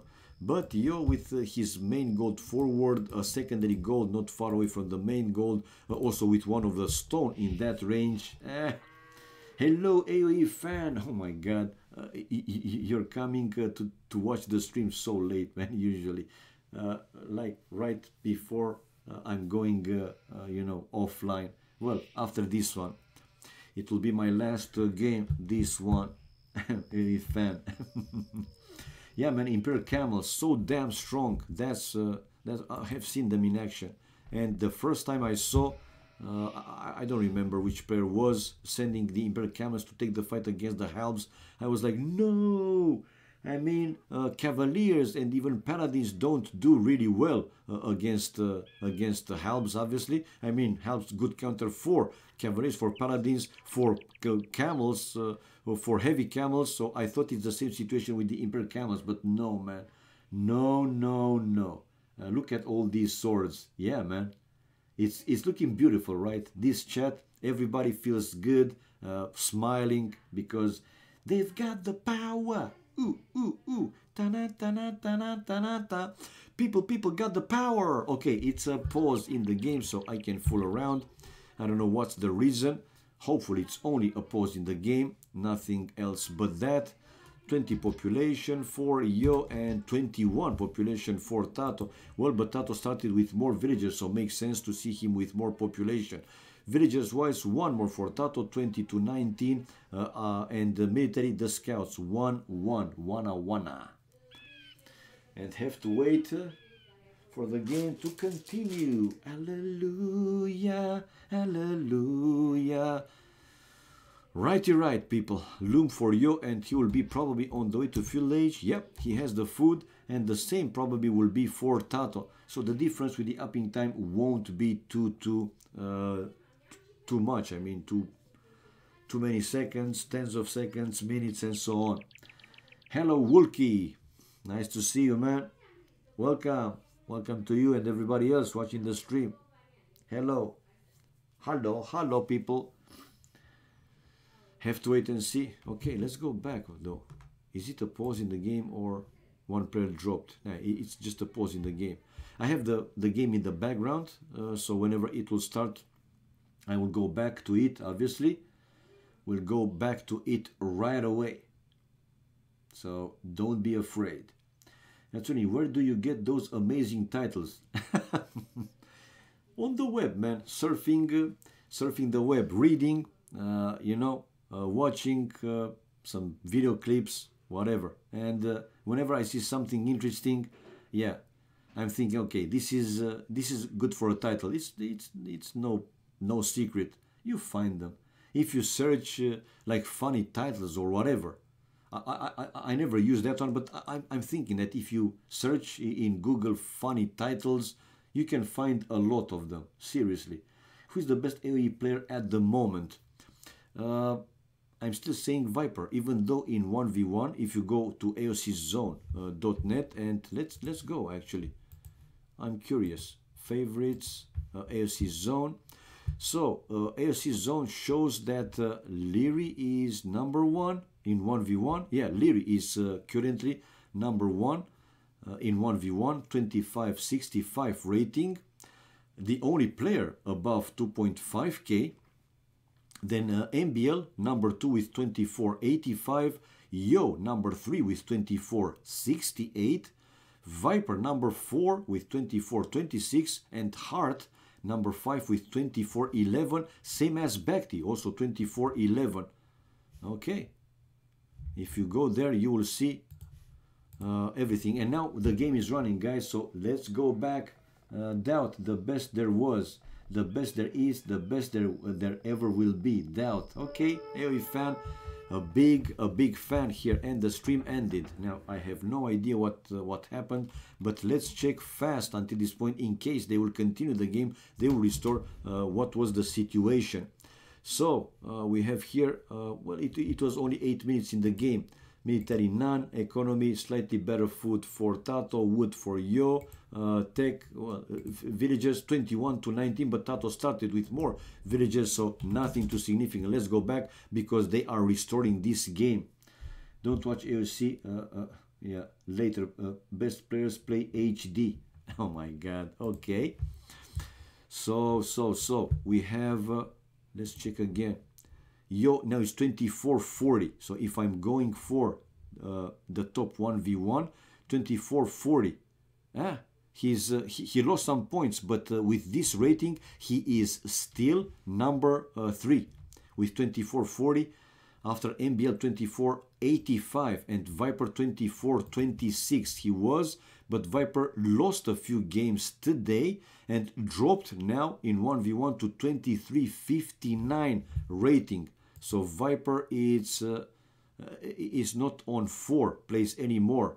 20. Oh my god, he dropped so much. Interesting cast, English with accent. Nah, Wilkie, I'm just from Romania, and my English is just basic. Seriously, I can only hope that you, the viewers, guys, can understand what I'm trying to say. And as long as we can understand each other, that's fine, man. For sure, you know that I'm not a native English speaker because I just sucks, seriously. But like I said, I'm trying, man. I'm trying my best, seriously. I'm just trying my best. Okay, so we just see that Tato able to kill Yo's scout after this fast launch. Ooh, Tato going aggressive, guys.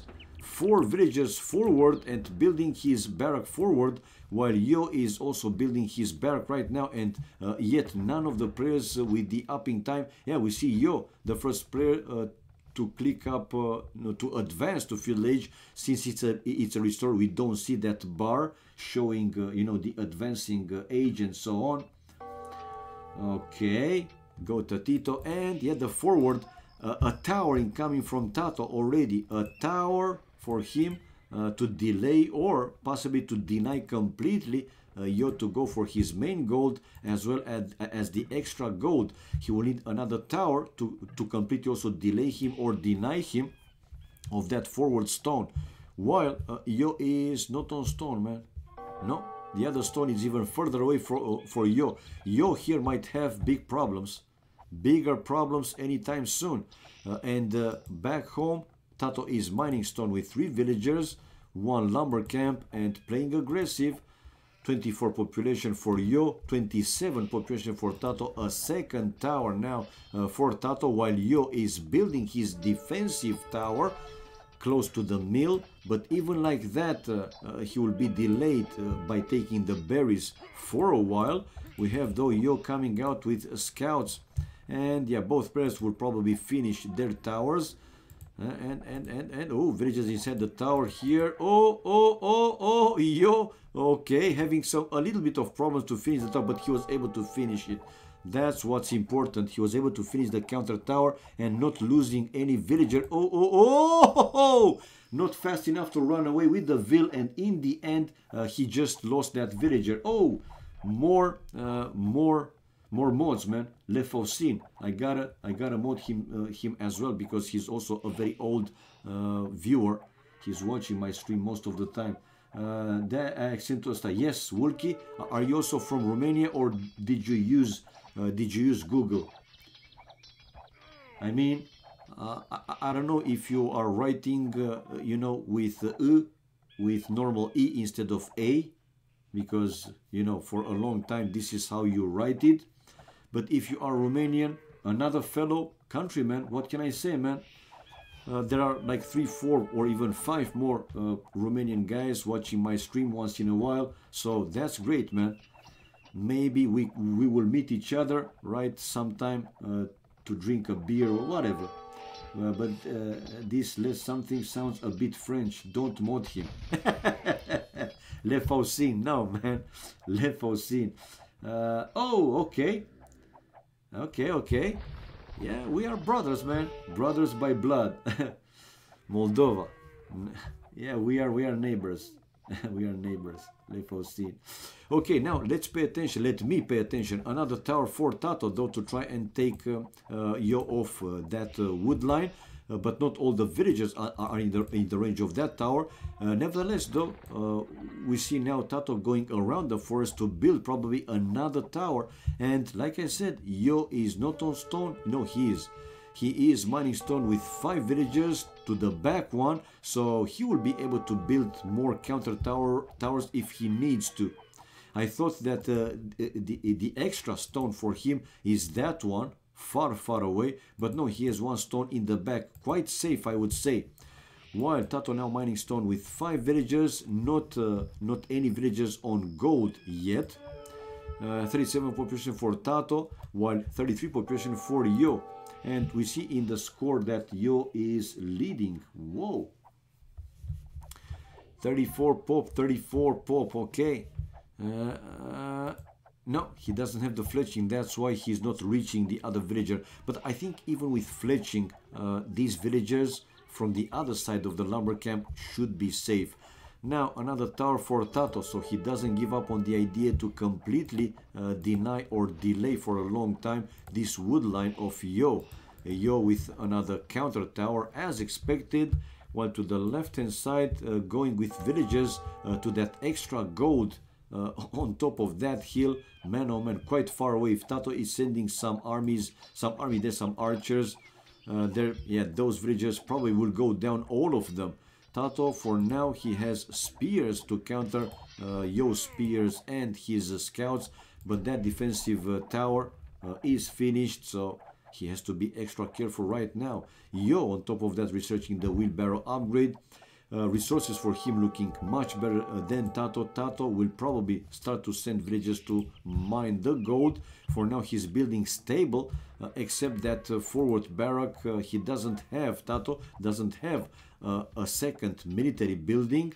And villagers, along with these spears, finding Yo's hunters, 3 in number, while Tato is also laming these Bambis, because why not? And another tower for Tato. Why there, man?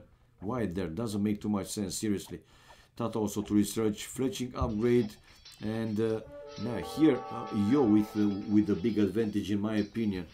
I don't know what was this Tato's play, but he's building palisade walls to protect the villages and finish that tower.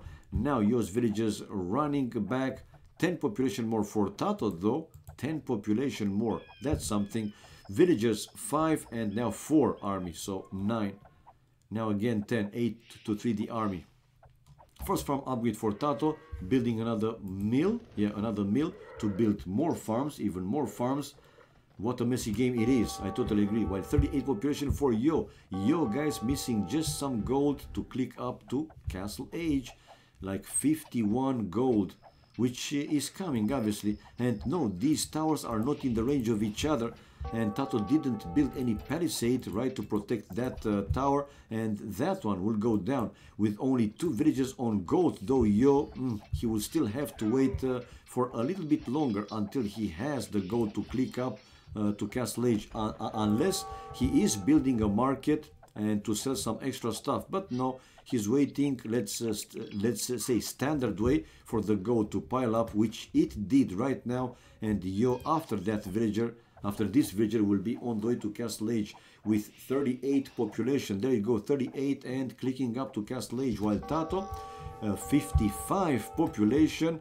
Now he will build a mining camp to start and mine the gold. Wheelbarrow now for Tato upgrade on the way, while we see now Yo going forward with 1 tower, but not reaching yet the stone miners, and Tato right away sending the villagers to deal with that forward tower of Yo. Man, not the best play here for Yo. He is building now a defensive tower to that gold, and let's see if he will try to send a few more villagers to take down that annoying tower. If that tower will go down, at least he can build, let's say, a town center between stone, gold and the wood, like this, something like that, which will be good obviously. Now Tato getting closer to click up Castle Age on gold with 3 villagers. I don't see him with the market though yet, so he will have to wait a little bit like Yo did for the gold. And Tato with another tower, so doesn't give up on the idea of building more and more towers and hitting here Yo's wood line.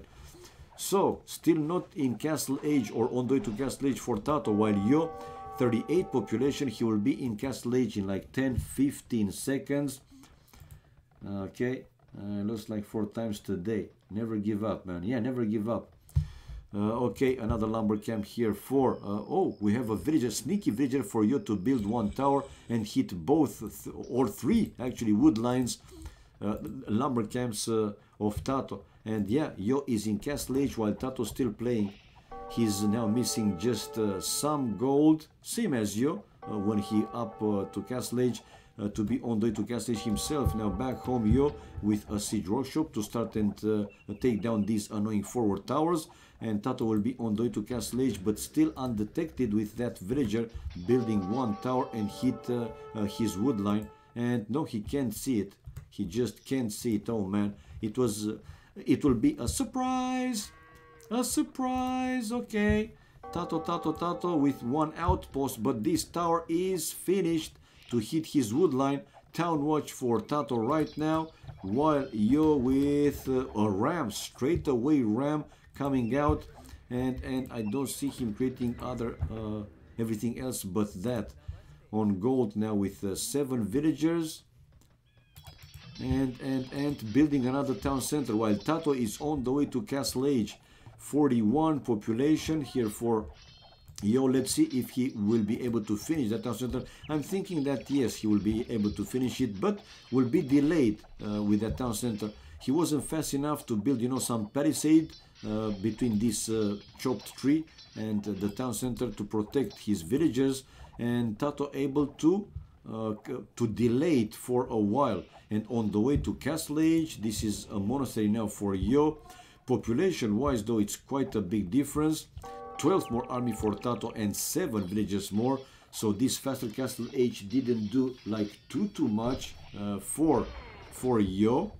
With one Mangana now out, and yeah, taking down 3 spears, but he also killed one villager, and this last hit was a very good one.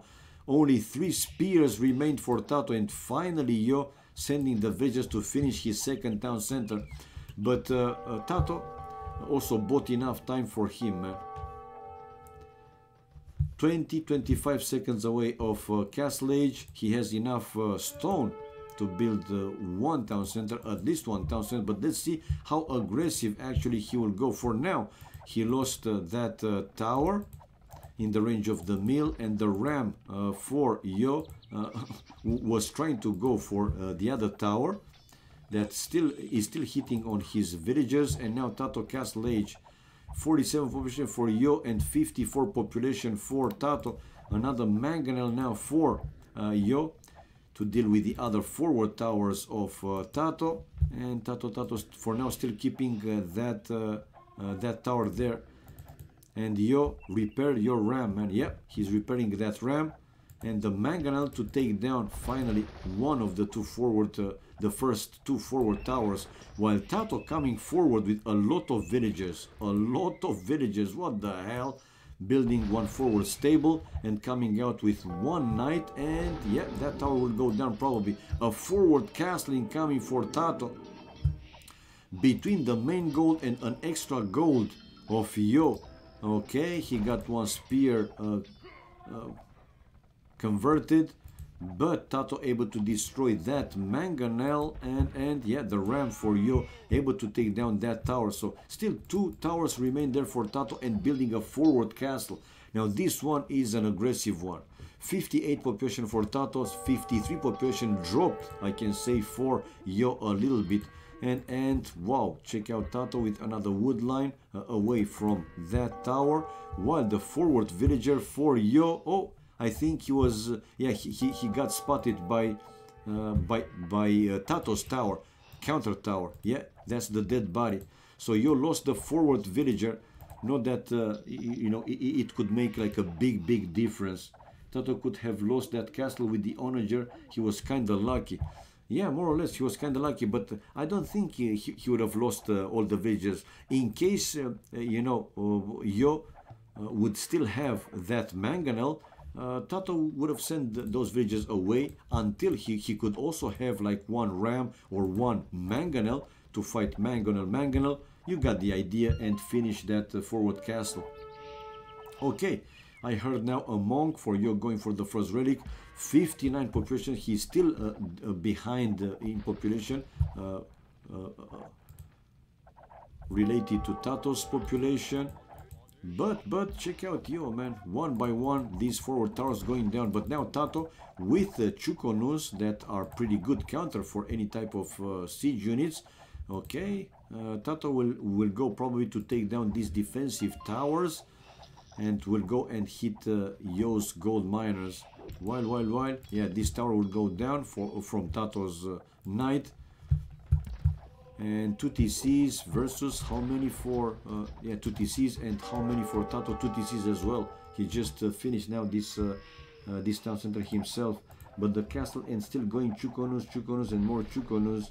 And yeah, his ram, where is his ram? He lost it, right? He lost it from the mangonel.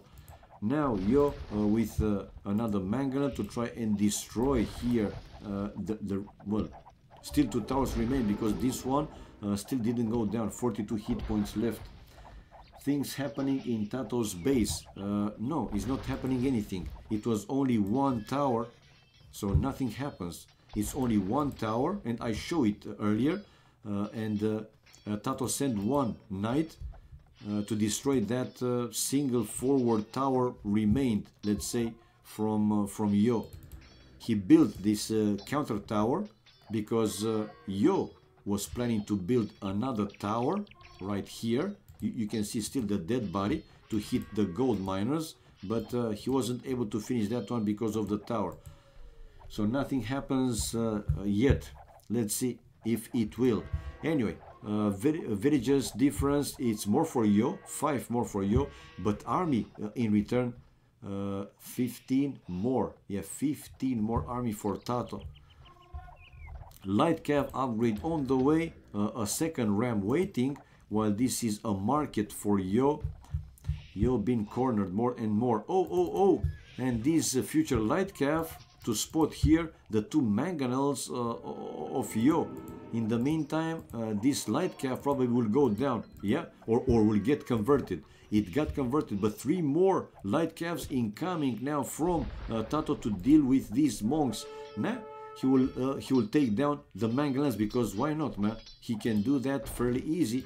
The first mangonel is down, the second mangonel to follow, and now the rams going to take down these defensive towers, saving his last light cav. But check out Yo, guys, on the way to Imperial Age.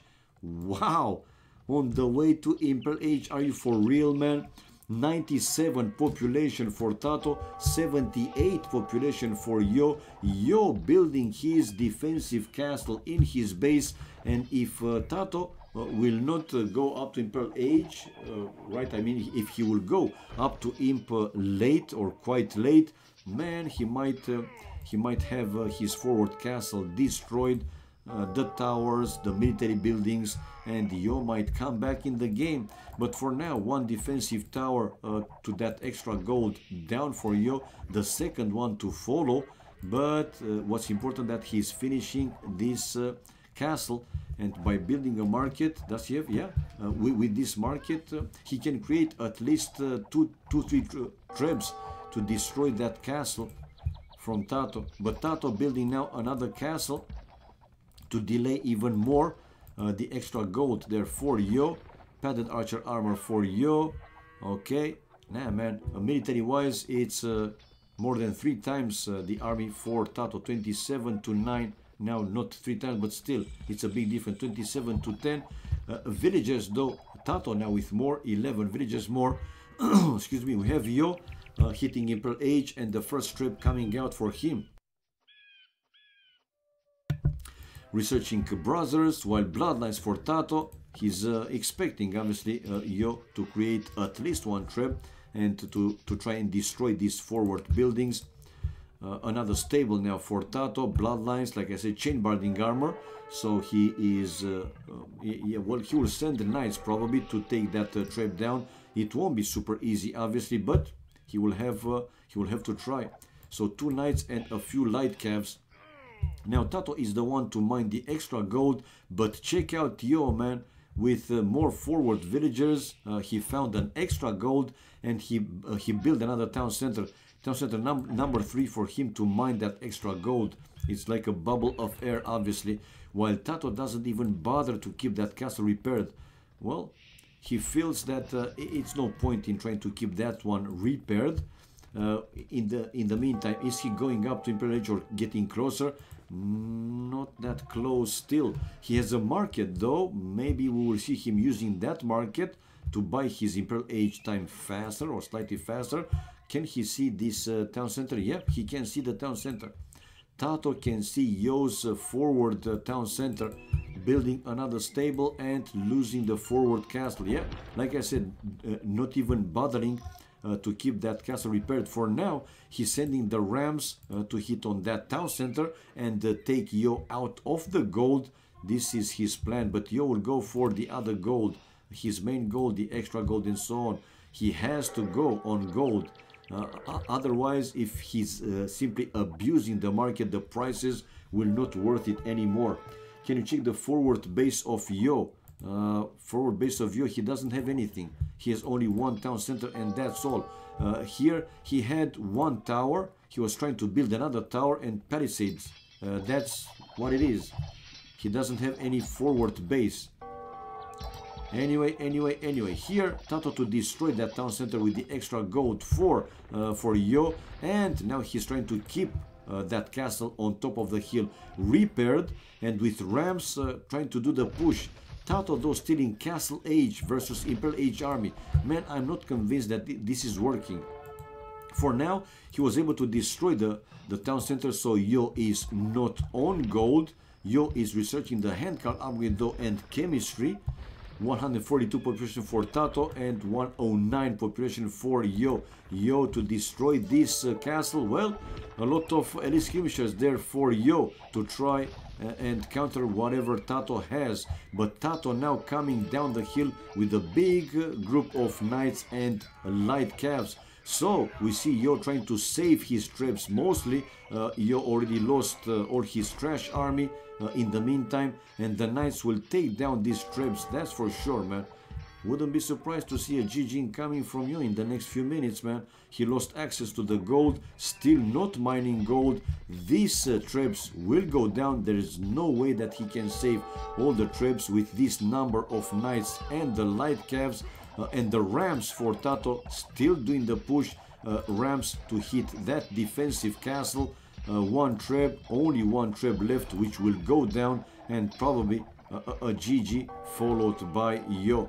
Yo 80 population, low resources, 144 population for Tato. Tato still didn't pick up Imperial Age, but with more army. Look at the army difference, more than 30, 31 to be more specific, and 23 villages more able to win this game. Yeah, the castle, the defensive castle is down, and Tato continuing the push with the Rams. I don't know why in this kind of situations, you know, the players are just simply stubborn, man. Just call it GG and start another game, man. It is GG, obviously, with Yo not on gold because he doesn't have access to the gold, with mostly trash army, and by using the market he can balance what he can buy, you know, sell stuff, buy food to go with some camels. But as you can see, he's sending the camels one by one, and those are just dying like super fast, man. So GG, guys, and we have Tato increasing the lead to 3-1. Achievements fast. So military, more kills for Tato, 17 more, with whoa, close to double the army. 25 more army. Economy wise, wood better for Yo, but in return clearly better food, stone and gold for Tatito. Tech wise, Imperial Age for Yo, no imp for Tato, but with better economy and more army he was able to win this game with Castle Age units. Society, he had 18 villages more and 2 relics for Yo, only 1 for Tato. Not a big difference with those ones, to be honest. Okay, first betting won. So we have, yeah, Tato winning this game and going 3-1 in the score, guys, 3-1. But this was my last game of the night tonight, at least. Yeah, have to finish, you know, some more tests. So, guys, what can I say, man? Thank you, everybody, for watching, and thank you for all the support. Amazing. Much appreciated. Hope that you guys had a lot of fun, but let me reward the credits for whoever voted for Tato. It was one bet. There you go. I just reward you. So guys, yeah, have fun wherever you are, whatever you do from now on. Have a great remaining Tuesday, a great morning, evening, afternoon, night, wherever you are. We will see again each other tomorrow with more AoC, more streams, more fun, more entertainment with by now the daily, the usually daily show, AoC show with me, with Katsuni.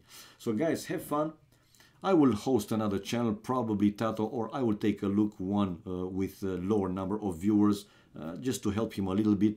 So yeah, thanks for watching, everybody, one more time. Have a great time from now on, and we will see again each other tomorrow. Bye bye for now, and never forget, we love this game, man.